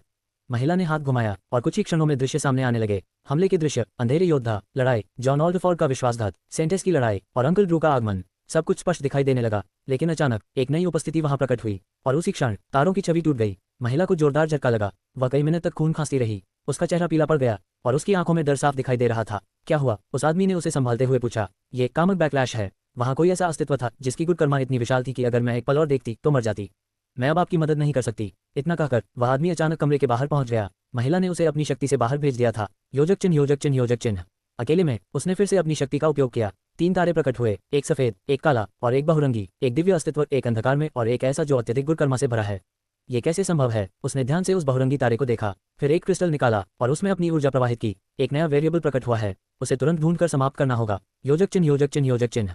उस दिन सोनोस की दुनिया के सभी ऑरेकल्स को कामक बैकलैश का सामना करना पड़ा। अब उन्हें एहसास हो गया था कि इस दुनिया में एक ऐसा अस्तित्व आ चुका है जो उनके संतुलन को तोड़ सकता है। वह अस्तित्व था केंट, जिसकी काउंटलेस लाइफ टाइम्स की गुटकर्मा अब असर दिखाने लगी थी। योजक चिन्ह, योजक चिन्ह, योजक चिन्ह। उधर उस आदमी ने तुरंत आदेश जारी किया कि एल्थिया किंगडम में दर्जनों डार्क मेजर्स और असैसिन्स भेजे जाएं। उसे हर हाल में एटॉमिक डिवाइन बॉडी चाहिए था और साथ ही वह ये भी जानना चाहता था कि ओरेकल क्यों असफल हुई, क्योंकि अब तक वह कभी असफल नहीं हुई थी। योजक चिन्ह, योजक चिन्ह, योजक चिन्ह। लेकिन वह अकेला नहीं था, वह महिला भी अब सक्रिय हो चुकी थी। उसने फैसला किया कि वह आने वाले महीनों में सैकड़ों लोगों की लाइफ फोर्स का उपयोग करेगी ताकि वह फिर से अपनी शक्ति हासिल कर सके, क्योंकि उसके लिए ऐसा अस्तित्व जो उसे चुनौती दे सके अस्वीकार्य था। उसके मन में अब सिर्फ एक विचार था, केंट को मरना ही होगा, तभी उसकी जाति सुरक्षित रह पाएगी। डिवाइन पैलेस सेक्ट के कॉ एरिया में एक सुनहरे बालों वाली खूबसूरत महिला अपने बिस्तर पर हल्के हल्के सांस लेती हुई दिखाई दे रही थी। उसकी सुंदरता सिंथिया ऑल्डरफोर्ड और सेंट सेलिन के बराबर थी। कमरे में एक हल्की मीठी सुगंध फैली हुई थी जो ये संकेत दे रही थी कि वह अभी कुछ देर पहले तक अपने भीतर उठ रही इच्छाओं को शांत करने की कोशिश कर रही थी। ये थी बिग सिस्टर इंग्रिड, वही महिला जिसकी वॉइड आइज ने सिल्वर लीफ ऑक्शन हाउस में सभी फॉर्मेशंस को पार कर लिया था और जिसने कैंट और मैनेजर एलिना के बीच का वह निजी पल देख लिया था। वह पल उसके लिए बेहद शर्मनाक था, लेकिन वह उसे भूल नहीं पाए। कई हफ्तों से कैंट की छवि उसके मन में बस चुकी थी। वह न ठीक से सो पा रही थी, न ही साधना कल्टिवेशन कर पा रही थी। हर बार जब वह ध्यान लगाने की कोशिश करती, उसका मन भटक जाता, यहाँ तक कि अपने दोस्तों से मिलना भी उसके लिए मुश्किल हो गया था। इसलिए उसने खुद को एकांत में बंद कर लिया, ये कहकर कि वह कल्टिवेशन करना चाहती है, लेकिन सच्चाई कुछ और थी। जब उसकी इच्छाएं बहुत बढ़ जाती तो वह खुद को किसी तरह शांत करने की कोशिश करती। मुझे क्या हो गया है? वह बिस्तर पर लेटे लेटे बुदबुदाए। वह खुद को समझ नहीं पा रही थी। उसने कभी इस तरह कुछ महसूस नहीं किया था और न ही उसमें इतना साहस था कि वह उस व्यक्ति तक पहुंचे जिसकी वजह से वह इस हालत में थी। शायद 1 महीने बाद होने वाले ऑक्शन में मैं उसे फिर देख पाऊं, और अगर हिम्मत जुटा पाई तो शायद। वह आधी अधूरी उम्मीद के साथ सो गई। योजक चिन्ह, योजक चिन्ह, योजक चिन्ह। कुछ देर बाद एक और महिला चुपचाप कमरे में प्रकट हुई। उसकी सुंदरता इतनी थी कि कोई भी उसे देखकर खुद को भूल जाए। उसने इंग्रिड को देखा और हल्की मुस्कान के साथ सिर हिलाया। लगता है इसने कुछ ऐसा देख लिया है जिसके लिए ये तैयार नहीं थी। उसने धीरे से कहा, ये थी सेंटेस नियोमा। वह सेलिन की तरह ही एक सेंटेस थी, लेकिन तलवार की जगह भालेट स्पेयर की विशेषज्ञ। वह इंग्रिड की मास्टर भी थी। उसने कमरे में सुगंध फैलाते हुए कहा, क्या तुम सच में इस रास्ते पर चलने के लिए तैयार हो? तुम्हारी मास्टर भी इस रास्ते पर चलने की हिम्मत नहीं कर पाए। उसकी आंखों में हल्का सा पछतावा झलक रहा था। मैं और सेलिन दोनों ने फैसला किया था कि हम अकेले ही जीवन बिताएंगे, लेकिन मैं चाहती हूँ कि तुम हमारी तरह न बनो। इतना कहकर वह चुपचाप चली गई। योजक चिन्ह, योजक चिन्ह, योजक चिन्ह। असल में सेलिन और नियोमा दोनों ने सालों पहले एक घटना देखी थी जिसकी वजह से उन्होंने यह वचन लिया था कि वे किसी पुरुष के साथ संबंध नहीं बनाएंगी। लेकिन अब सब कुछ बदल रहा था। सेलिन पहले ही अपने दिल के सामने हार चुकी थी और अब इंग्रिड भी उसी राह पर खड़ी थी। ये सिर्फ समय की बात थी। योजक चिन्ह, योजक चिन्ह, योजक चिन्ह। इसी बीच एक और जगह मैनेजर एलिना अपने ऑफिस में बैठी थी। उसका मन भी शांत नहीं था। कैंट से मिले हुए कई हफ्ते हो चुके थे, लेकिन वह उसे भूल नहीं पाई थी। उसने खुद को काम में व्यस्त रखने की कोशिश की, आने वाले ऑक्शन की तैयारी, अपनी नई जिम्मेदारियां, लेकिन फिर भी उसके मन में बार बार वही इच्छा जागती रही। वह फिर से कैंट के करीब होना चाहती थी, लेकिन वह जानती थी अगर वह सीधे ऑल्डरफोर्ड मैंशन चली गई तो वह खतरा बन सकती है, क्योंकि बहुत लोग उस पर नजर रख रहे थे। इसलिए वह खुद को रोक रही थी, लेकिन उसकी चाहत कम नहीं हो रही थी। क्या मैं उसके लिए काफी नहीं थी? उसने धीरे से कहा, मैंने पूरी कोशिश की थी। उसने गहरी सांस ली। अब उसके मन में चिंता भी थी। ऑल्डरफोर्ड मैंशन पर हमला हुआ था, क्या वह ठीक है? कुछ देर सोचने के बाद उसने एक योजना बनाई। वह स्टोर रूम गई और एक साधारण सा डैगर निकाला। उसे एक सुंदर जेड बॉक्स में रखा ताकि वह खास दिखे। फिर उसने उसे भेजने का आदेश दिया ऑल्डरफोर्ड मैंशन में, इस बहाने से कि यह जॉन की कोई चोरी हुई चीज है। लेकिन असली चीज डैगर नहीं थी। उसके अंदर छुपा था एक पत्र और एक कम्युनिकेशन टोकन। वह पत्र कैंट के लिए था। अब वह इंतजार करेगी, क्योंकि वह जानती थी अगर उसने एक बार उसका ध्यान खींच लिया तो वह जरूर वापस आएगा, और इस बार वह उसे जाने नहीं देगी, क्योंकि अब वह सिर्फ उसे चाहती नहीं थी, वह उसकी आदी हो चुकी थी। उन्होंने क्या कहा? कैंट ने पूछा जैसे ही सिंथिया वापस आए। उन्होंने पहले थोड़ा मुंह बनाया, लेकिन बाद में मुझे चिढ़ाने लगी ताकि खुद को बेहतर महसूस कर सके, सिंथिया ने मुस्कुराते हुए कहा और कैंट के पास बैठ गई। कैंट पहले से ही समझ गया था कि लिलियन और यूनिटी का क्या रिएक्शन होगा। उन्होंने साफ कहा था उन्हें कॉम्पेंसेशन चाहिए, पूरा एक दिन सिर्फ उनके साथ, और कैंट ने मन ही मन तय कर लिया था वह उन्हें हारिम टावर ले जाएगा, जहां बाहर के 2 घंटे अंदर के 2 दिन बन जाते हैं। उनकी चिंता मत करो, मैं उन्हें बाद में खुश कर दूंगा, कैंट ने कहा। वह सिंथिया के करीब आया और उसे अपने पास खींच लिया। इसी बीच ओह हाँ, एक चीज आई थी सिल्वर लीफ ऑक्शन हाउस से, शायद तुम्हारे लिए है, सिंथिया ने कहा और अपने स्पेस रिंग से एक जेड बॉक्स निकाला। कैंट रुक गया और बॉक्स ले लिया। उसने उसे खोला। अंदर एक हरे ब्लेड वाला डैगर था और साथ में एक नोट और एक सफेद क्रिस्टल। उसने नोट पढ़ा, हाय कैंट, मैं एलिना हूँ, मुझे तुम्हारी याद आ रही है, मैं फिर से तुम्हारे साथ समय बिताना चाहती हूँ। इस कम्युनिकेशन क्रिस्टल का उपयोग करके मुझे संपर्क करना, मैं तुम्हारा इंतजार कर रही हूँ। कैंट हल्का सा मुस्कुराया, उसे समझ आ गया एलिना उसे याद कर रही थी और शायद उससे मिलने के लिए बेचैन थी। सब ठीक है? सिंथिया ने पूछा। हाँ, कोई खास बात नहीं, पहले थोड़ा समय तुम्हारे साथ बिताते हैं, फिर उस वजह पर आते हैं जिसके लिए मैंने तुम्हें आज रात बुलाया है, कैंट ने कहा। कुछ देर बाद कैंट ने अपने दिमाग में वेक्स्टर से संपर्क किया। मेरी देवी, क्या आप सुन रही हैं? वेक्स्टर के चेहरे पर तुरंत मुस्कान आ गई। कैंट, तुम मुझसे कैसे बात कर रहे हो? तुमने कहा था हमारे पास बहुत कम समय होता है, अब थोड़ा ज्यादा समय है क्योंकि कोई ग्रैंड मास्टर बन चुका है, कैंट ने गर्व से कहा। सच में, तुम ग्रैंड मास्टर बन गए? उसकी आवाज खुशी से भर गई। हाँ, और मैंने टावर भी अवेकन कर लिया है। वेक्स्टर के लिए यह बहुत बड़ी बात थी, वह जानती थी कि टावर कितना शक्तिशाली है। तो अब क्या मैं तुमसे मिल सकती हूँ? उसकी आवाज में उम्मीद थी। जल्दी ही, बस कुछ चीजें सेट करनी है, मैं इंतजार करूंगी। और हाँ, एक नई सिस्टर भी हारिम में शामिल होने वाली है। वेक्स्टर मुस्कुराए। क्या वह वही है जिसके बारे में तुमने बताया था? नहीं, इस बार कोई और है। तो कौन? तुम्हारी नई सिस्टर होगी सिंथिया, लिलियन की माँ। वेक्स्टर हल्का सा हंस पड़ी। अच्छा है, लगता है तुम अब सच में अपने रास्ते पर चल रहे हो। जल्दी मिलेंगे। कैंट ने कनेक्शन बंद कर दिया। योजक चिन्ह, योजक चिन्ह, योजक चिन्ह। कुछ देर बाद उसने सिंथिया की आंखों में देखा। क्या तुम अब से मेरी बनना चाहती हो? मैं तुम्हें हर दिन खुश रखने की पूरी कोशिश करूंगा। सिंथिया ने बिना झिझक जवाब दिया। हाँ, मैं बनना चाहती हूँ। अगर मैं अब तक तुम्हारे लिए कुछ महसूस नहीं करती तो शायद मुझ में ही कुछ कमी होती, उसने मुस्कुराते हुए कहा। कैंट हल्का सा हंसा। तुम सच में अच्छा बोल लेती हो। फिर उसका चेहरा थोड़ा गंभीर हो गया। लेकिन अब जो मैं बताने जा रहा हूँ वह सुनने के बाद भी तुम्हारा फैसला यही रहना चाहिए। इसके बाद कैंट ने उसे सब कुछ बताया, टावर के बारे में, गॉडेस के बारे में और उसके जीवन के असली सच के बारे में। सिंथिया चुपचाप सुनती रही। कुछ पल बाद उसने मुस्कुराकर कहा, अब समझ आया मैं इतनी जल्दी क्यों मजबूत हो रही थी। लेकिन इससे कुछ नहीं बदलता, मैं फिर भी तुम्हारे साथ रहना चाहती हूँ। कैंट मुस्कुराया। लगता है माएँ सच में अलग होती हैं, उसने हल्के मजाक में कहा। फिर उसने मन ही मन कहा, गाइया, इसे जोड़ दो। कमरे में एक अजीब सी खामोशी थी, लेकिन उस खामोशी के भीतर कुछ असाधारण जन्म ले रहा था। सिंथिया बिस्तर पर पड़ी थी, लेकिन अब वह पहले जैसी नहीं रही थी। उसका शरीर तेज रोशनी से चमक रहा था, इतना तेज कि पूरा कमरा जैसे किसी दूसरे लोक में बदल गया हो। कैंट कुछ कदम पीछे खड़ा था। उसके सामने फैल रही ऊर्जा साधारण स्पिरिचुअल चीज से कई गुना अधिक घनी और भारी थी। उसे अपनी पूरी शक्ति लगानी पड़ रही थी सिर्फ होश में रहने के लिए। गाइया, यह क्या हो रहा है? उसकी आवाज में पहली बार वास्तविक चिंता थी। गाइया की आवाज उसके मन में गूंजी। मास्टर, तुरंत उसे टावर के अंदर ले जाए। यह अवेकनिंग अगर बाहर पूरी हुई तो बहुत ध्यान आकर्षित करेगी। और हाँ, बधाई हो, आपने एथवॉर्डन्स की वारिस को अपना बना लिया है। कैंट ने उसकी बात को अनसुना किया। बिना देर किए उसने अपना अधिकार इस्तेमाल किया और अगले ही पल वह और सिंथिया सोल टावर के भीतर थे। जैसे ही वे वहां प्रकट हुए, सिंथिया के शरीर से निकलती ऊर्जा और भी उग्र हो गई। फिर धमाका हुआ, उसका शरीर जैसे टूटकर बिखर गया और एक विशाल शॉकवेव चारों दिशाओं में फैल गई। कैंट कई मीटर पीछे जा गिरा। कुछ पल बाद जब उसने खुद को संभाला तो उसके सामने का दृश्य पूरी तरह बदल चुका था। वहां अब सिंथिया नहीं थी। उसकी जगह हवा में तैरता हुआ एक सुनहरा क्रिस्टल था जो धीरे धीरे धड़क रहा था। उसके भीतर से निकलती ऊर्जा पूरे सोल टावर को भर रही थी। गाइया, यह क्या है? मास्टर, आपकी चौथी पत्नी अपने असली स्वरूप में जाग रही है। वह एक ईथरवार्डन है, ऐसी सत्ता जिसे ब्रह्मांड ने आत्माओं के संतुलन के लिए बनाया है। सरल शब्दों में, वह उन लोगों के विरुद्ध अस्त्र है जो आत्माओं के साथ छेड़छाड़ करते हैं। कैंट ने गहरी सांस ली। एक पल के लिए उसे लगा था कि उसने सिंथिया को खो दिया, लेकिन अब वह सिर्फ देख सकता था, इंतजार कर सकता था। धीरे धीरे वह क्रिस्टल बदलने लगा, उसके भीतर एक आकार बनने लगा। पहले एक शिशु, फिर वह बढ़ने लगा। समय जैसे ठहर गया। सोल टावर के भीतर 5 दिन बीत गए और फिर एक और विस्फोट हुआ, इस बार प्रकाश का। कैंट ने अपनी आंखें ढक लीं। जब उसने उन्हें खोला, उसके सामने जो खड़ी थी वह अब सिंथिया नहीं थी। वह कुछ और थी, कुछ दिव्य, कुछ अलौकिक। उसके लंबे चांदी जैसे बाल उसकी कमर से नीचे तक बह रहे थे। उसकी आंखें गहरे समुद्र जैसी नीली थी, शांत लेकिन भीतर अथाह शक्ति छिपी हुई। उसका शरीर संतुलन और सौंदर्य का अद्भुत मेल था। उसके पीछे 4 जोड़ी चमकते हुए पंख फैले हुए थे जो हल्की चांदी जैसी रोशनी बिखेर रहे थे। उसके हाथ में एक लंबी तलवार थी जिसमें 3 रत्न जड़े थे, स्वर्ण, श्वेत और नीला, तीनों अलग अलग ऊर्जा प्रकट कर रहे थे। कैंट कुछ क्षणों तक उसे बस देखता ही रह गया। उसने बहुत सुंदरता देखी थी। वेक्स्टर एक देवी थी, लेकिन ये कुछ और ही था। दोनों की नजरें मिली, समय जैसे थम गया। फिर कैंट मुस्कुराया। तुम्हें सिंथिया कहूं या अलिसिया? कुछ क्षण तक वह चुप रही, फिर उसकी तलवार गायब हो गई। उसने हल्का सा इशारा किया और कैंट का शरीर हवा में उठकर उसकी ओर खिंच गया। कैंट ने विरोध नहीं किया, वह उसके पास पहुंचा और उसकी कमर थाम ली। दोनों के बीच दूरी खत्म हो गई और कुछ पल तक वे बस एक दूसरे के करीब खड़े रहे। फिर उसने धीमे से कहा, सेंटिनल फॉर्म में मुझे एलिसिया कह सकते हो। उसके पंख धीरे धीरे गायब हो गए, उसका कवच विलीन हो गया। अब उसके शरीर पर केवल एक हल्की रेशमी परत रह गई थी। उसके बाल भी छोटे हो गए, लेकिन उसकी सुंदरता पहले जैसी ही बनी रही। और इस रूप में मैं सिंथिया हूँ। कैंट ने सिर हिलाया। नहीं, वह मुस्कुराया। अब तुम एल्सा हो। वह कुछ पल उसे देखती रही, फिर हल्की मुस्कान उसके होठों पर आ गई। तो फिर मैं एल्सा हूँ। दोनों के बीच की दूरी फिर से खत्म हो गई। अब सब कुछ पहले से अधिक सहज था। मेरी शक्तियां अभी पूरी तरह खुली नहीं है, एल्सा ने कहा, लेकिन एक शक्ति ऐसी है जो हमारे बंधन को और गहरा करेगी।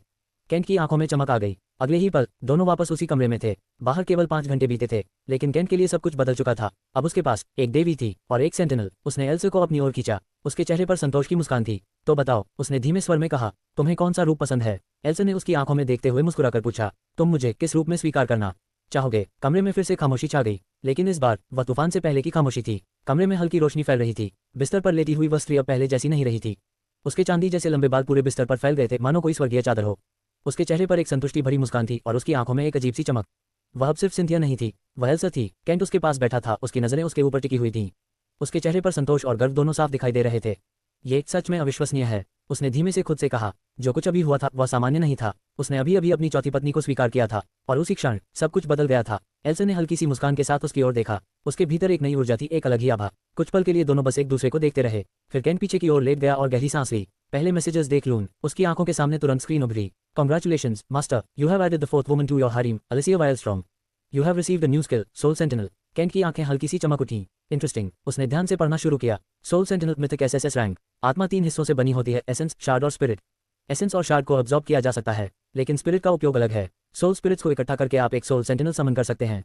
ये सेंटिनल्स आपकी शक्ति के बराबर या उससे 2 रेल्म्स तक ऊपर हो सकते हैं और वे समय के साथ और भी शक्तिशाली बन सकते हैं। केंट के चेहरे पर एक हल्की मुस्कान आ गई। तो अब मेरे पास एक आर्मी भी हो सकती है, उसने मन ही मन सोचा। लेकिन ये तो बस शुरुआत थी। उसने अगला नोटिफिकेशन खोला। You are now immune to soul attacks. इस बार केंट पूरी तरह चौंक गया। क्या? उसकी आंखें फैल गईं। यह कोई साधारण रिवॉर्ड नहीं था। इसका मतलब था अब कोई भी सोल अटैक, चाहे वह कितना भी शक्तिशाली क्यों न हो, उस पर असर नहीं करेगा। उसने धीरे से एल्से की ओर देखा। तो यह तुम्हारी वजह से है। एल्से ने बस मुस्कुराकर उसकी ओर देखा। उसकी आंखों में एक शानदार विश्वास था, जैसे यह उसके लिए सामान्य बात हो। केंट ने फिर अपने स्टैट्स पर ध्यान दिया। वह ब्रूट ग्रैंड मास्टर लेवल 2 पर पहुंच चुका था। हर स्टैट में जोड़ 5 का सीधा बूस्ट मिला था और सबसे बड़ी बात, जोड़ 50,000 सोल एसेंस।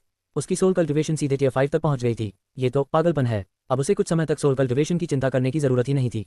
लेकिन असली झटका अभी बाकी था। उसने एल्से का स्टेटस खोला। Bloodline, starborn sovereigns, ancient grade, abilities, immortal soul SSR. उसकी आत्मा को कोई नष्ट नहीं कर सकता। सोल ब्रांड एसएसआर, वह किसी भी आत्मा को मार्क कर सकती है और फिर वह आत्मा उससे छिप नहीं सकती। केंट कुछ सेकंड तक चुप रहा। ये सिर्फ शुरुआत है, उसने धीरे से कहा। फिर उसने अगला स्किल देखा। Astral edge mythic SSS, ether से बने हथियारों की बारिश जो सीधे आत्मा पर वार करते हैं। Soul damage, physical pain, full merge attack. Kent ने गहरी सांस ली। ये तो पूरी तरह चीट है। और सबसे खतरनाक बात, एल्से की रिकवरी स्पीड उसे बार बार इस स्किल का उपयोग करने देती थी। हर 5 मिनट में वह हल्का सा हंसा। ये तो बैटलफील्ड बदल देगी। अब उसके पास एक गॉडेस, एक सेंटिनल और एक इवॉल्विंग आर्मी थी। लेकिन तभी उसकी नजर आखिरी स्किल पर पड़ी। Soul sentinel mythic SSR, current sentinels 3, 2 SS class, 1 SS class. Kent कुछ सेकंड तक उसे देखता ही रह गया। उसके चेहरे पर मुस्कान धीरे धीरे गायब हो गई और उसकी जगह एक गहरी गंभीरता आ गई। 3 पहले से, उसने धीरे से कहा। इसका मतलब था एल्सा अभी भी अपनी असली ताकत का सिर्फ एक छोटा हिस्सा ही दिखा रही थी और अगर वह पूरी तरह जाग गई तो वह सिर्फ एक साथी नहीं बल्कि एक सेना बन सकती थी। केंट ने एल्से की ओर देखा, जो अभी भी शांत बैठी थी, जैसे कुछ हुआ ही ना हो।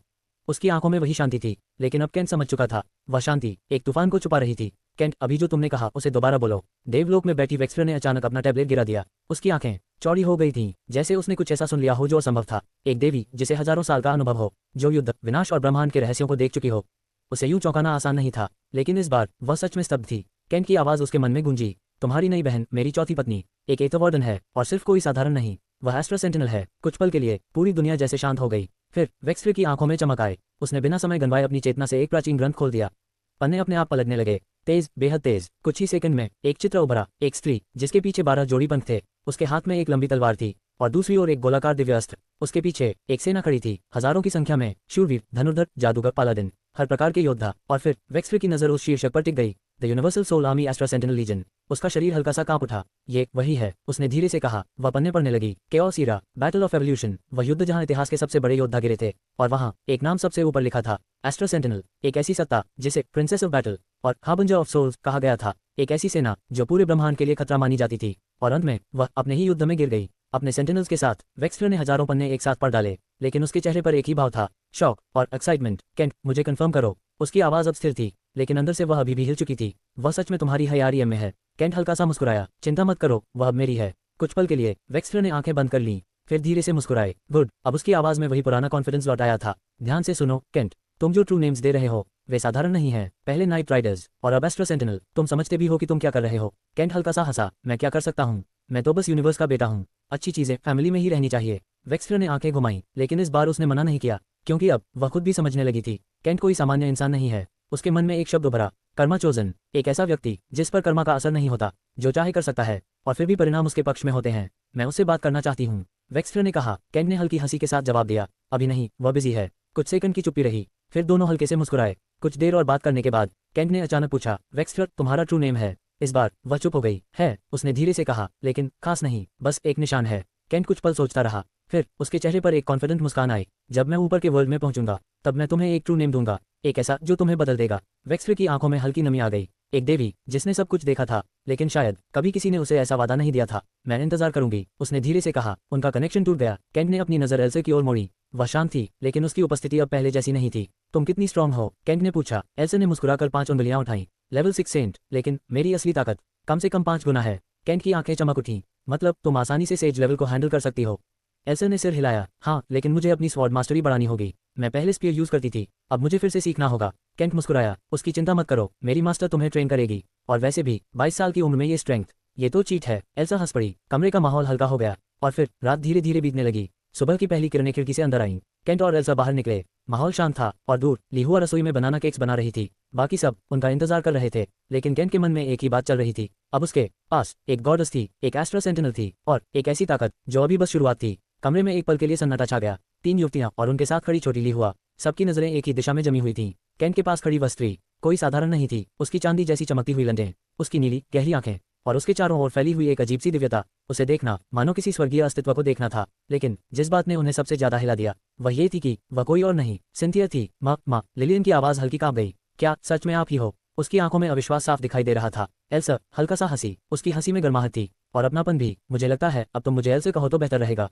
उसने नर्म आवाज में कहा। लेकिन हाँ, मैं अब भी तुम्हारी माँ हूँ, बस अब मैं पहले जैसी नहीं रही। उसका जवाब सरल था, लेकिन उसका अर्थ बहुत गहरा था। यूनिटी, सेंट एसेलीन और बाकी सब बस उसे देखती रह गईं। उनकी आंखों में शौक के साथ साथ एक और भावना थी, ईर्ष्या। एल्सा सिर्फ बदल नहीं गई थी, वह और भी सुंदर हो गई थी, और भी युवा और भी शक्तिशाली। सेंट एसेलीन ने आखिरकार चुप्पी तोड़ी। ये हुआ कैसे? उसकी आवाज शांत थी, लेकिन अंदर से वह भी हिल चुकी थी। कैंट ने हल्का सा सिर खुजाया। बस एक चीज दूसरी से जुड़ती गई और सिंथिया एल्सा बन गई। वह हंस पड़ा। सिंपल है, राइट? कमरे में किसी ने जवाब नहीं दिया, क्योंकि ये बिल्कुल भी सिंपल नहीं था। यूनिटी ने आगे बढ़कर पूछा, तो क्या तुम हमें भी ऐसा बना सकते हो? उसकी आंखों में उम्मीद थी। कैंट कुछ पल चुप रहा, फिर मुस्कुराया। अभी नहीं, लेकिन जल्द ही। मैं वादा करता हूँ, मैं तुम्हें सिर्फ सुंदर ही नहीं बल्कि बहुत शक्तिशाली भी बनाऊंगा। उसकी आवाज में आत्मविश्वास था और अजीब बात, सबने उस पर भरोसा किया। कैंट ने बात बदलने का फैसला किया। चलो तुम लोग बातें करो, मैं लीहुआ के साथ आता हूँ। कुछ देर बाद कैंट रसोई में था। लीहुआ खुशी खुशी बनाना केक्स बना रही थी। ये सब तुमने बनाया? कैंट ने पूछा। लीहुआ ने गर्व से सिर हिलाया। हाँ, कैंट मुस्कुराया। नीस, अब समझ आया सब इतने खुश क्यों हैं।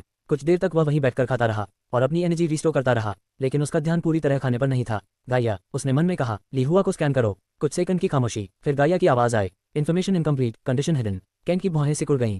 तो अभी भी कुछ पता नहीं? No, but tracking possible. Kent ने धीरे से सिर हिलाया। ठीक है, ट्रैकर लगा दो। कुछ ही पलों में सब कुछ क्वाइटली हो गया। लीहुआ को कुछ पता भी नहीं चला। कैंट ने उसकी ओर देखा। जल्द ही सब ठीक कर दूंगा, उसने मन ही मन कहा। समय धीरे धीरे बीतता गया। कैंट वापस हॉल में आया, जहां सभी अब थोड़ा काम हो चुकी थी। एल्सा अब उनके साथ बैठी थी और बातें कर रही थी। सेंट एसेलीन भी उनके साथ जुड़ गई थी, लेकिन उसकी नजरें बार बार एल्सा पर टिक जाती थीं। उसके मन में एक ही सवाल था, मैं कब? कुछ देर बाद कैंट ने टावर में वापस जाने का फैसला किया। उसके पास समय था और उसे बहुत कुछ देखना था।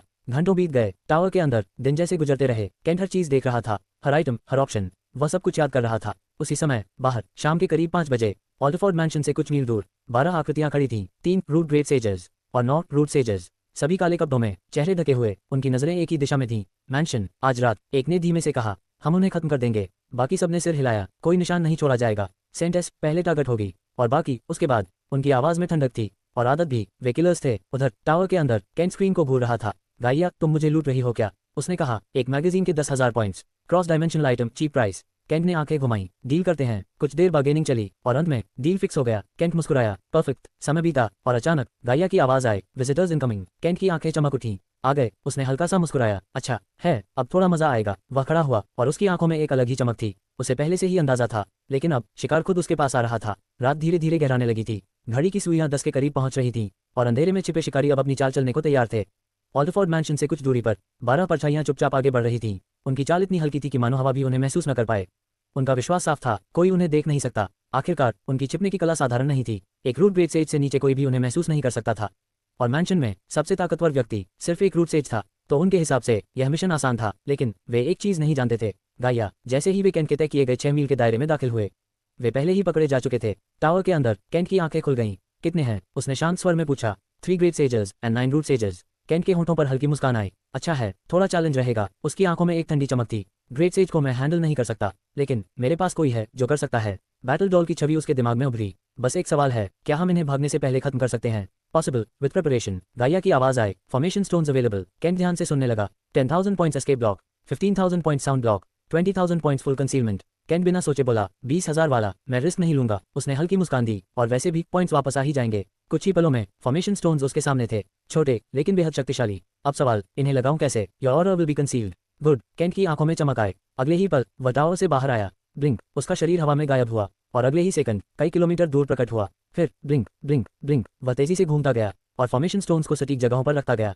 कुछ ही मिनटों में एक विशाल क्षेत्र बन गया, 8 किलोमीटर का किल जोन, एक ऐसा पिंजरा जहां से कोई भाग नहीं सकता था। सब कुछ सेट करने के बाद केंट वापस मैंशन लौट आया। उसके पास अभी समय था और वह उसे बर्बाद नहीं करने वाला था। वह सीधा सेंट सेलिन के पास गया। उसके हाथ में वह मैगजीन थी। मास्टर, उसने हल्की मुस्कान के साथ कहा, शर्माने की जरूरत नहीं है। सेलिन का चेहरा हल्का लाल हो गया, लेकिन उसकी आंखों में खुशी छिपी नहीं थी। वह जानती थी यह उसके लिए एक मौका था, समझने का, तैयार होने का और शायद बदलने का। केंट उसके करीब आया। उसने धीरे से उसकी कमर पकड़ ली। जल्दी करने की जरूरत नहीं है, हम एक हफ्ते बाद एकेडमी लौटेंगे, तब तक तुम रेडी हो सकती हो। उसने हल्का सा किस किया और पीछे हट गया। कुछ सेकंड बाद सेलिन ने खुद आगे बढ़कर उसे किस किया। इस बार वह झिझकी नहीं। कुछ देर बाद केंट बाहर आ गया। अब उसका पूरा ध्यान एक ही चीज पर था, शिकार। वह फॉर्मेशन से 100 मीटर दूर खड़ा हो गया, पूरी तरह छिपा हुआ। उसकी और शून्य थी। कुछ मिनट बाद वे आ गए, 12 परछाइयां धीरे धीरे आगे बढ़ती हुई। केंट की मुस्कान गहरी हो गई। आओ, मैं इंतजार कर रहा हूँ। लेकिन अचानक वे रुक गए। यह क्या है? एक ग्रेट सेज ने पूछा। लीडर, यहाँ कुछ है। फॉर्मेशन। वे उसे छू नहीं पा रहे थे, ना ही समझ पा रहे थे। उन्होंने अटैक किया, कुछ नहीं हुआ। फिर और जोर लगाया, फिर भी कुछ नहीं। उनकी बेचैनी बढ़ने लगी। तभी एक आवाज आई, किसे ढूंढ रहे हो? वे सब चौंक गए। 40 मीटर दूर केंट खड़ा था, आराम से, बिना डर के। तुम लोग डार्क डेविल चर्च से हो या हैंड से?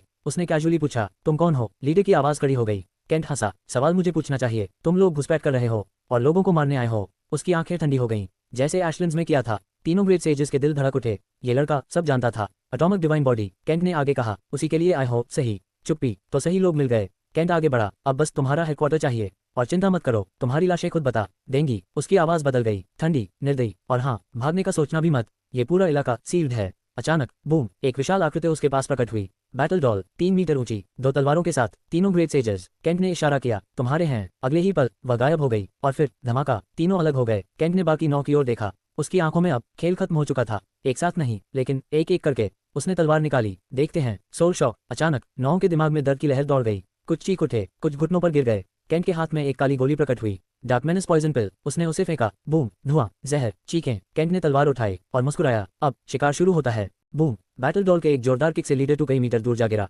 वह सीधे मुंह के बल जमीन पर टकराया। केंट ने उसकी हालत देखी। वह बुरी तरह घायल था। उसका मास्क आधा टूट चुका था और उसमें दरारें फैल चुकी थीं। बाकी 2 लीडर्स तुरंत डॉल पर टूट पड़े, लेकिन डॉल ने उनके हर डैगर अटैक को आसानी से पैरी कर दिया। उनकी एक भी वार सफल नहीं हुआ। लड़ाई को शुरू हुए सिर्फ 2 मिनट हुए थे, लेकिन तीनों लीडर्स पूरी तरह बेबस थे। पीक ग्रेड सेज लेवल के बैटल डॉल के सामने उनकी कोई औकात नहीं थी। दूसरी तरफ डॉल उन्हें बड़ी आसानी से तोड़ रहा था। वह कोई स्पेशल टेक्निक भी इस्तेमाल नहीं कर रहा था, बस सिंपल स्वॉर्ड फाइट, लेकिन खतरनाक स्तर का। केंट ध्यान से ये सब देख रहा था। उसे डॉल की फाइटिंग एफिशिएंसी देखकर हैरानी हो रही थी। एक स्वॉर्ड्समैन बनने की चाह रखने वाले के लिए ये डॉल एक परफेक्ट ट्रेनिंग पार्टनर था। जहां डॉल तीनों लीडर्स के साथ खेल रहा था, वहीं बाकी सेजर्स की हालत भी कुछ बेहतर नहीं थी। अगर केंट सिर्फ एक स्वॉर्ड कल्टिवेटर होता तो शायद उन्हें मौका मिल जाता, लेकिन वह सिर्फ स्वॉर्ड्समैन नहीं था, वह एक सोल कल्टिवेटर भी था जिसके पास 50,000 से ज्यादा सोल एसेंस था। और इतना ही नहीं, वह एक एल्केमिस्ट भी था जिसे पॉइजन पिल्स बनाने का अजीब शौक लग चुका था। उसने टियर 2 के 30 पिल्स में से 16 खतरनाक पॉइजन पिल्स बना लिए थे। 7,000 से ज्यादा sword techniques, powerful soul attacks और डेंजरस पॉइजन। केंट इन सेजेस के साथ खेल रहा था। 9 में से 5 सेज पहले ही पॉइजन से मरने की हालत में पहुंच चुके थे। हर पॉइजन अलग था और बेहद खतरनाक। एक सेज तो अपने ही चेहरे की स्किन नोच रहा था। पॉइजन इतना भयानक था कि स्किन जलने लगती थी और खुजली इतनी बढ़ जाती थी कि इंसान खुद को ही नुकसान पहुंचाने लगता। केंट का तरीका सिंपल था, अटैक पैरी करो, मास्क हटाओ, किक मारकर मुंह खोलो और पॉइजन पिल अंदर डाल दो। ये सब इतना स्मूथली हो रहा था जैसे वह रोज यही करता हो। Rapid slash. उसकी तलवार से 10 स्वॉर्ड की आंखें निकली। 4 बचे हुए सेजेस के अंदर डर बैठ गया। वे अटैक रोक नहीं पाए और 3 पीछे धकेल दिए गए।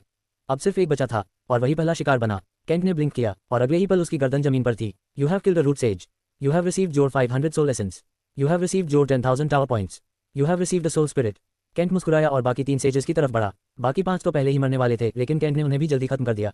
अब 3 सेजेस भागने लगे। भागना बेकार है, केंट ने आवाज लगाई। मर्द बनो और मरने का सामना करो। एक सेज चिल्लाया, हमने तुम्हारा क्या बिगाड़ा, हम तो सिर्फ कॉन्ट्रैक्ट पूरा कर रहे हैं। लेकिन उसी पल केंट की तलवार उसकी गर्दन के पार जा चुकी थी, इतनी तेज कि उसे दर्द भी महसूस नहीं हुआ। केंट ने हल्का सा सोचा, शायद 10,002 स्वॉर्ड टेक्निक सीखना बेकार नहीं था। उसकी स्वॉर्ड मास्टरी अब उस स्तर पर पहुंच चुकी थी जहां क्लोज कॉम्बैट भी आसान हो गया था। बाकी 2 सेजेस इधर उधर भाग रहे थे, लेकिन फॉर्मेशन के अंदर फंसे हुए थे। उधर बैटल डॉल ने लीडर 3 का सिर काट दिया, एकदम साफ कट। लीडर 2 की हालत और भी खराब थी। एक पैर, दोनों हाथ सब कट चुके थे, फिर भी वह किसी तरह खड़ा था। केंट ने लीडर 1 की तरफ देखा। उसके शरीर पर हजारों कट्स थे, खून बह रहा था, लेकिन वह अभी भी जिंदा था। केंट के अंदर एक्साइटमेंट बढ़ रहा था। उसे डॉल की प्रिसिजन देखकर मजा आ रहा था। मेरे अंदर कुछ तो गड़बड़ है, उसने सोचा। वह बाकी 2 सेजेस की तरफ दौड़ा। कुछ ही सेकंड में दोनों खत्म हो गए। केंट बहुत ही खतरनाक हो चुका था। सोल अटैक से सेजेस ध्यान नहीं लगा पा रहे थे और वह हर मौके का फायदा उठा रहा था। अगर वे रूट ग्रेड सेजेस होते तो शायद लड़ाई अलग होती, लेकिन अब उनकी मौत तय थी। 25 मिनट बाद सभी 12 असैसिन्स मारे जा चुके थे। गाया ने उनकी मेमोरीज एब्जॉर्ब कर ली और जानकारी जुटाने लगी। बैटल डॉल ने अपनी तलवारें वापस रखी और ऐसे खड़ा हो गया जैसे कुछ हुआ ही ना हो। गुड जॉब, केंट हंसा। जल्दी ही तुम्हें रूट ट्रांसेंडेंट बनाऊंगा। उसने डॉल को डिसमिस कर दिया, फिर बॉडीज को चेक किया। उसे एक डार्क टोकन और एक अच्छा मास्क मिला। उसने सभी बॉडीज जला दी, फॉर्मेशन हटाए और वापस मैंशन चला गया। उसके लवर्स उसका इंतजार कर रहे थे, लेकिन केंट के पास अभी और काम भी था। उसे मैनेजर एलिना से मिलना था और वेक्सफे के दिए हुए गिफ्ट्स भी चेक करने थे। वह उन्हें ट्रिंकेट्स कहती थी, लेकिन केंट जानता था भगवान की चीज कभी साधारण नहीं होती। केंट, क्या तुम हो? मैनेजर एलिना ने अपने कम्युनिकेशन टोकन को ध्यान से देखते हुए पूछा। वह अपने ऑफिस में चाय पी रही थी। केंट ने अभी अभी उसे कॉन्टैक्ट किया था और उसे इतनी जल्दी रिप्लाई मिलने की उम्मीद नहीं थी। यस, मैं ही हूँ। कैसी हो? केंट ने पूछा। मैं ठीक हूँ, एलिना ने जवाब दिया। उसके गाल हल्के गुलाबी हो गए। वह पिछले कुछ दिनों में जो कुछ झेल चुकी थी उसके बारे में बात नहीं कर पा रही थी। मैंने तुम्हारा लेटर पढ़ लिया है। मैं कल तुमसे मिलने आऊंगा। हमेशा की तरह रूम VIP 14 में आ जाना और मेरा इंतजार करना, केंट ने कहा। एलिना के चेहरे पर तुरंत खुशी आ गई। मैं आ जाऊंगी, उसने मुस्कुराते हुए कहा और कॉल बंद कर दी। अगले ही पल वह अपने इनर ऑफिस में गई और तैयारी करने लगी। वह चाहती थी कि सब कुछ परफेक्ट हो, क्योंकि वह केंट के साथ पूरा दिन बिताना चाहती थी। उधर केंट दो नंगी ब्यूटीज के बीच लेटा हुआ था। यूनिटी उसे हैंड जॉब दे रही थी और लिलियन उसके सीने पर बैठी थी। क्या वही है जिससे वेक्सफे जालिस है? लिलियन ने पूछा। केंट ने कोई जवाब नहीं दिया, बल्कि उसने लिलियन को पकड़कर अपना चेहरा उसके और करीब कर लिया। लिलियन हल्का सा मौन कर गई और मुस्कुराई। यूनिटी बोली, हाँ वही है। उसके चेस्ट और पीछे दोनों बड़े हैं, शायद उसे वही ज्यादा पसंद है। केंट चुप रहा। उसे पता था गलत जवाब दिया तो मुश्किल हो जाएगी। कुछ देर टीजिंग के बाद वह उठकर अपने कमरे में चला गया। वह बेड पर बैठा और वह चीज चेक करने लगा जो वह फाइट के बाद से करना चाहता था। Current soul spirits 12। केंट हल्का सा मुस्कुराया। 12 सोल स्पिरिट्स का मतलब अब वह इस क्लास सोल सेंटिनल समन कर सकता था। टावर के अनुसार सोल सेंटिनल साधारण समन से कहीं ज्यादा पावरफुल होते हैं, लेकिन एक कंडीशन थी, समन होने के बाद वे अपना नाम भूल जाते हैं। उन्हें नाम देना पड़ता है। केंट ने स्किल एक्टिवेट की। 10 सोल स्पिरिट्स गायब हो गए। कुछ नहीं हुआ, लेकिन गैया ने बताया थोड़ा टाइम लगेगा। कुछ मिनट बाद एक गोल्डन पोर्टल खुला। केंट इंतजार करने लगा, लेकिन अचानक एक छोटी सी लड़की पोर्टल से कूदकर बाहर आई। उसकी हाइट करीब 2.5 फुट थी, लगभग ली हुआ जितनी। पोर्टल बंद हो गया। केंट कुछ सेकंड तक बस उसे घूरता रहा। You have successfully summoned a soul sentinel, please give her a name. Kent ने उस लड़की को देखा। हरे बाल, दो लंबी चोटी, छोटा बैग, जीन शॉर्ट्स और tank top. Thank you for summoning me master, लड़की ने कहा। लेकिन पहले मुझे नाम दे दो, ऐसे मत देखो जैसे मैंने तुम्हारे पैसे चुरा लिए हों अभी तक। केंट ने भौहें चढ़ाई। क्या तुम्हें वापस भेजने का कोई तरीका है? तुम अंग्रेज लग रही हो, उसने कहा। लड़की गुस्से में आ गई। मैं 100 साल से ज्यादा की हूँ, मुझे अंग्रेज बोलने की हिम्मत कैसे हुई? वह केंट पर हमला करने को दी, लेकिन केंट ने उसका सिर पकड़ लिया। वह हवा में ही हाथ पैर मारती रह गई। केंट के मन में आया, ये टेम पर्सनालिटी है, ये तो प्रॉब्लम लग रही है। फिर भी वह उसे वापस नहीं भेज सकता था। ठीक है, केंट बोला। हरे आंखें, शरारती और ली हुआ की अच्छी दोस्त बनेगी। तुम्हारा नाम अकीरा होगा। जैसे ही उसने नाम दिया, उसका शरीर गोल्डन लाइट से चमक उठा। उसके माथे पर एक गोल्डन मार्क बना और फिर गायब हो गया। धन्यवाद मास्टर, अकीरा मुस्कुराए। मैं आपकी पहली सोल सेंटिनल हूँ। फिर उसने अपना प्रोफाइल चेक किया। अकीरा, योजक चिन्ह ग्रेटर देन, मैं कुछ भी अपग्रेड कर सकती हूँ। योजक चिन्ह ग्रेटर देन, मैं कुछ भी क्रिएट कर सकती हूँ। रैंक रूट से 46%। Class S upgradable. Type support. Akira एक सोल वेवर है, उसके पास कॉम्बैट पावर नहीं है, लेकिन वह सबसे वैल्यूएबल समन है। मुझे हल्के में मत लेना मास्टर, मैं 1 in a million हूँ। केंट कुछ देर तक उसे देखता रहा। फिर उसने स्किल्स देखी। वीवर एक्स, तुम जो इमेजिन करोगे मैं उसे रियलिटी बना दूंगी। अपग्रेड वीव एक्स, मैं किसी भी चीज को अपग्रेड कर सकती हूँ। केंट हंसा। मैं इस पर विश्वास नहीं करूंगा। अकीरा मुस्कुराए। तो ट्राई करके देख लो। केंट ने एक क्लास इमेजिन की। हो गया, उसने कहा। अकीरा ने बस हाथ हिलाया। अचानक एक मैसेज सामने आया। Congratulations, you have awakened a new class, create a necromancer. Kent जम गया। नो वे, केंट का मुंह खुला का खुला रह गया। वह उस मैसेज को घूर रहा था जो अभी अभी उसकी आंखों के सामने आया था। उसे यकीन ही नहीं हो रहा था। पहले तो उसे लगा कि अकीरा ने अपनी एबिलिटी से कुछ फेक दिखा दिया है, लेकिन अब वह बदलाव महसूस कर सकता था। ये सब सच था। इतना शौक होने की जरूरत नहीं है मास्टर, अकीरा बोली बेड पर लुढ़कते हुए। तुम्हें बस खुद पर भरोसा कम है और उसी वजह से तुम ऑलमोस्ट एक अच्छा क्लास खो देते। लकी हो तुम, तुम्हारी इमेजिनेशन काफी वाइल्ड है, इसलिए मैंने वही बना दिया जो तुम चाहते थे। केंट अभी भी मैसेज को घूर रहा था। तभी, मास्टर क्या मैं टावर को अपग्रेड कर सकती हूँ? अकीरा ने कैजुअली पूछा। केंट लगभग बेड से गिर पड़ा। ए इंसेक्ट, तू किसे अपग्रेड करने की बात कर रही है? अचानक गाइया प्रकट हुई और गुस्से में चिल्लाई। इस बार केंट सच में गिर गया, लेकिन तुरंत वापस बैठ गया। अकीरा खड़ी हुई और मुस्कुराई। इतनी हॉस्टिलिटी क्यों? हम दोनों एक जैसे ही तो हैं, है ना कॉस्मिक वीवर? गाइया बोलने ही वाली थी, लेकिन रुक गई। वह अकीरा को ध्यान से देखने लगी। केंट को साफ दिख रहा था, दोनों के बीच राइवलरी है। तब तुम कौन हो और तुम्हें मेरे बारे में कैसे पता है? गाइया ने पूछा। अकीरा हंसी। अरे सिंपल है, मैं भी तुम्हारी तरह एक यूनिक वीवर हूँ, सोल वीवर, और तुम कॉस्मिक वीवर हो, मतलब हम प्रैक्टिकली सिस्टर्स हैं। हूँ। गाइया हल्का सा हंसी और गायब हो गई। अकीरा ने मुंह बनाया। क्या आप टाइप लड़की है, लाखों साल की हो गई फिर भी बच्ची जैसी है। केंट ने पूछा। ये सब क्या था? अकीरा ने कंधे उचका दिए। बस रेस राइवलरी, हम एक ही मदर ट्री से हैं। वह बस स्टबन है। फिर वह फिर से बेड पर लुढ़कने लगी। केंट उसे देखता रहा। उसके मन में ढेर सारे सवाल थे, लेकिन उसने उन्हें फिलहाल साइड में रख दिया। उसका ध्यान अब अपने नए क्लास पर था। उसे उम्मीद नहीं थी, लेकिन फिर भी उसे मिल गया। Class name create a necromancer. Class type subclass. Affiliation legion tower. Necromancy के कई प्रकार होते हैं, हर नेक्रोमांसर का अपना रोल होता है। ये क्लास भी नेक्रोमांसी है, लेकिन ये यूजर की इमेजिनेशन पर बेस्ड है। अब तुम्हारे पास नेक्रोस्मिथ फौज है, जहां तुम किसी भी चीज को अनडेड में बदल सकते हो। Spirit stones, metals, bones, dead bodies सब यूज कर सकते हो। तुम अनडेड का नाम, पर्सनालिटी और क्लास डिसाइड कर सकते हो। जितने रेयर रिसोर्सेज उतना powerful undead. Class skills open नेक्रोफॉज, फौज खोलता है। रीफॉज, अनडेड को अपग्रेड करता है। रैंडम फौज, रैंडम अनडेड क्रिएट करता है। केंट ने धीरे से कहा। ये सच है, उसका दिमाग सुन्न हो चुका था। इतना पावरफुल क्लास उसने कभी इमेजिन भी नहीं किया था। पहली स्किल यूज करो, खुद पता चल जाएगा, अकीरा ने कहा। वह अभी भी आराम से बेड पर घूम रही थी, जैसे कुछ हुआ ही ना हो। ओपन नेक्रोफॉर्ज, केंट ने धीरे से कहा। अचानक उसके सामने बोन से बना एक पोर्टल खुल गया। केंट की आंखों में चमक आ गई। ये सच है, उसके होंठों पर ग्रिन आ गया। मैं तो बस स्केलेटन्स बनाना चाहता था, ये तो बहुत ज्यादा ओवरपावर्ड है। अकीरा हंसी। इसे मेरी तरफ से गिफ्ट समझो। अब अंदर जाओगे या बस देखते रहोगे? केंट ने तुरंत सिर हिलाया और एक्साइटेड होकर फौज के अंदर चला गया। कुछ सेकंड बाद अकीरा उठकर बैठ गई। अब बाहर आ जाओ सिस्टर, उसने कहा। गाइया फिर से प्रकट हुई, इस बार नए रूप में, नीले बालों के साथ। तुम यहाँ क्या कर रही हो अकीरा? गाइया ने पूछा। तुमने कहा था कि तुम कभी किसी मास्टर को फॉलो नहीं करोगी। अकीरा मुस्कुराए। क्या करूं, तुम्हारी याद आ गई, सोचा तुम्हें ढूंढूं और यहाँ मिल गई। काफी इंटरेस्टिंग कोइंसिडेंस है। गाइया गुस्से में आ गई। मुझे बच्चा समझा है, 4 युग पहले हम मिले थे और तब तुमने कहा था कि मास्टर के मरने के बाद तुम किसी को फॉलो नहीं करोगी। तो अब क्यों आए हो? और यह कोइंसिडेंस वाली बकवास मत करना, मैं एनर्जी फील कर सकती हूँ, तुम झूठ बोल रही हो। अकीरा फिर भी शांत थी, वह गाइया के गुस्से का मजा ले रही थी। तुम गुस्से में ज्यादा क्यूट लगती हो गाइया, उसने चिढ़ाया। और मैंने कब कहा कि मैं फॉलो नहीं करूंगी? मैं बस मास्टर के मरने पर गई थी, अब वापस आ गई हूँ। गाइया के गाल फूल गए, वह गुस्से से कांप रही थी, लेकिन उसने खुद को रोका। अकीरा, आखिरी मौका है, सच बताओ, वरना इस दुनिया में सांस लेना मुश्किल कर दूंगी।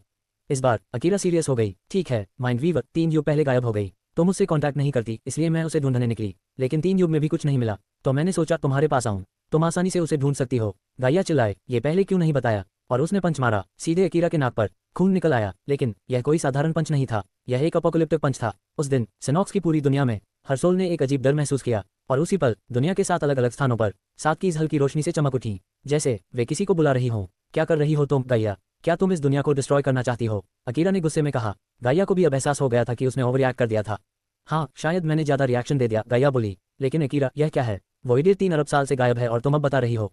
अकीरा ने कंधे उचका दिए। अब बता दिया, अब क्या करोगी? ढूंढोगी उसे या नहीं? बिल्कुल ढूंढूंगी, गाइया ने कहा। मेरे पास सभी एनर्जीज पर कंट्रोल है, लेकिन पहले ये बताओ तुम यहाँ क्यों आए हो? अकीरा चुप रही। उसने अपना हाथ उठाया और एक प्रोजेक्शन सामने आया, एक विशाल दरवाजा जिसमें एक क्रैक था। दूर दूर टूट रहा है, अकीरा बोली। ये बहुत बुरा है, बहुत ज्यादा बुरा। गाइया घबरा गई। हमारे पास कितना टाइम है? अकीरा ने गहरी सांस ली। एग्जैक्ट नहीं पता, जब तक हम तीनों मिलकर कैलकुलेशन न करें, लेकिन अंदाजा 100,000 से 1000,000 साल।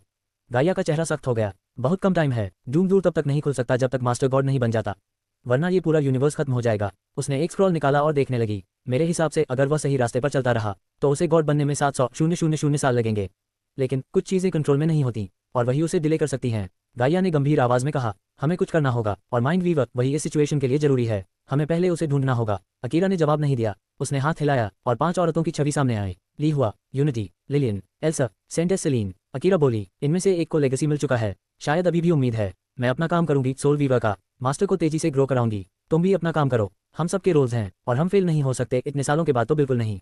उधर केंट फौज के अंदर था, वह चारों तरफ देख रहा था। एक विशाल कॉल्ड्रन उसके सामने था, इतना बड़ा कि 400 मीटर तक की चीज बना सकता था। ये क्लास पागलपन है, केंट बुदबुदाया। बस रिसोर्सेज चाहिए और मैं कुछ भी अनडेड बना सकता हूँ।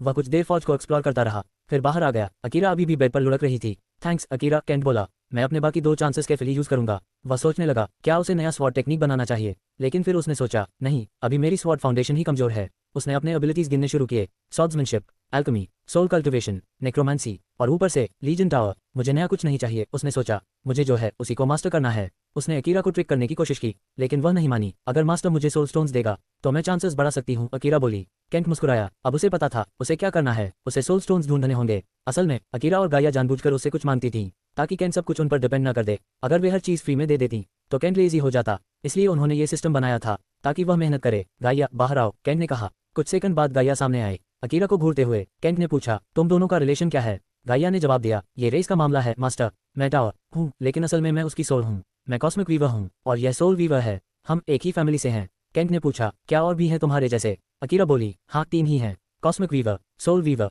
माइंड वीवर, बस हम 3, और अब तुम हम में से 2 को जानते हो। केंट ने सिर हिलाया। तो क्या तुम दोनों एक दूसरे से नफरत करती हो? गाइया बोली, नहीं मास्टर, लेकिन बेहतर होगा कि यह टावर में ही रहे, ये बहुत शरारती है। अकीरा मुस्कुराए। असल में वह गाइया से थोड़ी डरती भी थी, क्योंकि गाइया पूरे यूनिवर्स की एनर्जीज कंट्रोल कर सकती थी। प्राइमोर्डियल ईरा में वह गाइया को बिग सिस्टर बुलाती थी, लेकिन अब वह थोड़ी बोल्ड हो गई थी। मास्टर चिंता मत करो, अकीरा बोली, मैं टावर में ही रहूंगी अपनी डियर सिस्टर के साथ, हमें बहुत बातें करनी है। गाइया हल्का सा हंसी, उसे यह आइडिया बुरा नहीं लगा। अब सोल वीवर भी आ चुकी थी, इसका मतलब मास्टर के स्ट्रॉन्ग बनने के चांसेस बहुत बढ़ गए थे, क्योंकि प्राइमोर्डियल ईरा में कॉस्मिक, सोल और माइंड वीवर्स ने मिलकर एक पाथ बनाया था, और अब समय आ गया था उस पाथ पर फिर से चलने का, उस सच्चाई तक पहुंचने का कि उनका मास्टर असल में है कौन। केंट ने कुछ समय लगाया ये समझने में कि अब उसके पास जो 2 वीवर्स हैं, कॉस्मिक वीवर गाइया और सोल वीवर अकीरा, उनके बीच कैसा रिश्ता है।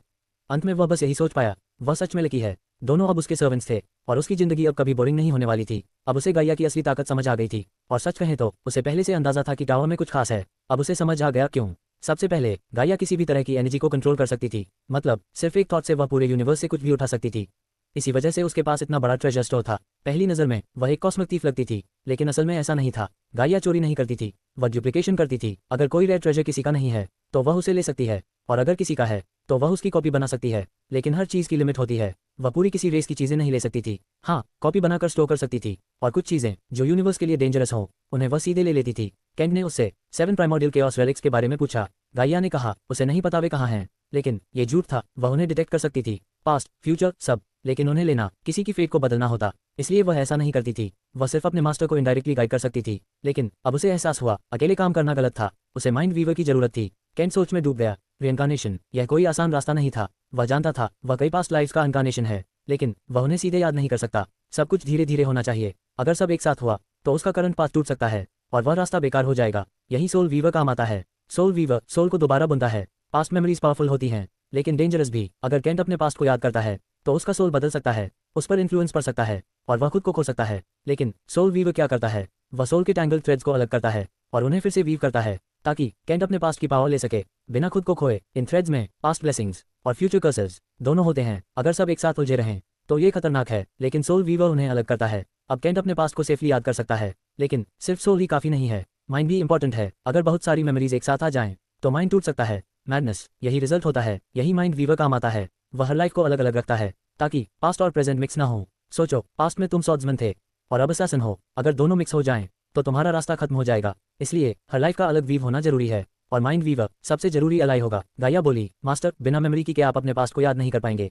केंट मुस्कुराया। उसे पहले से पता था, उसे एक क्वेस्ट मिला है जिससे उसे मेमोरी की मिलने वाली है, मतलब जल्द ही वह अपने पास्ट को देखेगा। गाइया, अकीरा, तुम दोनों लड़ना मत, केंट बोला। अब से तुम दोनों मेरी बेबी सिटर्स हो। दोनों ने मुंह फुला लिया, लेकिन कुछ कहा नहीं। सच तो ये था, उनका एक पंच ही गैलेक्सीज डिस्ट्रॉय कर सकता था, लेकिन उन्हें लड़ने की इजाजत नहीं थी। अब सिचुएशन थोड़ी डेंजरस भी थी। सोचो, 3 लोग एक जगह, Gaia cosmic weaver, Akira soul weaver, Lihua extortion queen smirk. अगर अकीरा बॉ हो गई तो वह लीहुआ के लिए एक ऑप क्लास बना सकती है, या एक ब्रोकन स्किल, या पावरफुल वेपन, या उसकी बॉडी ही बदल दे।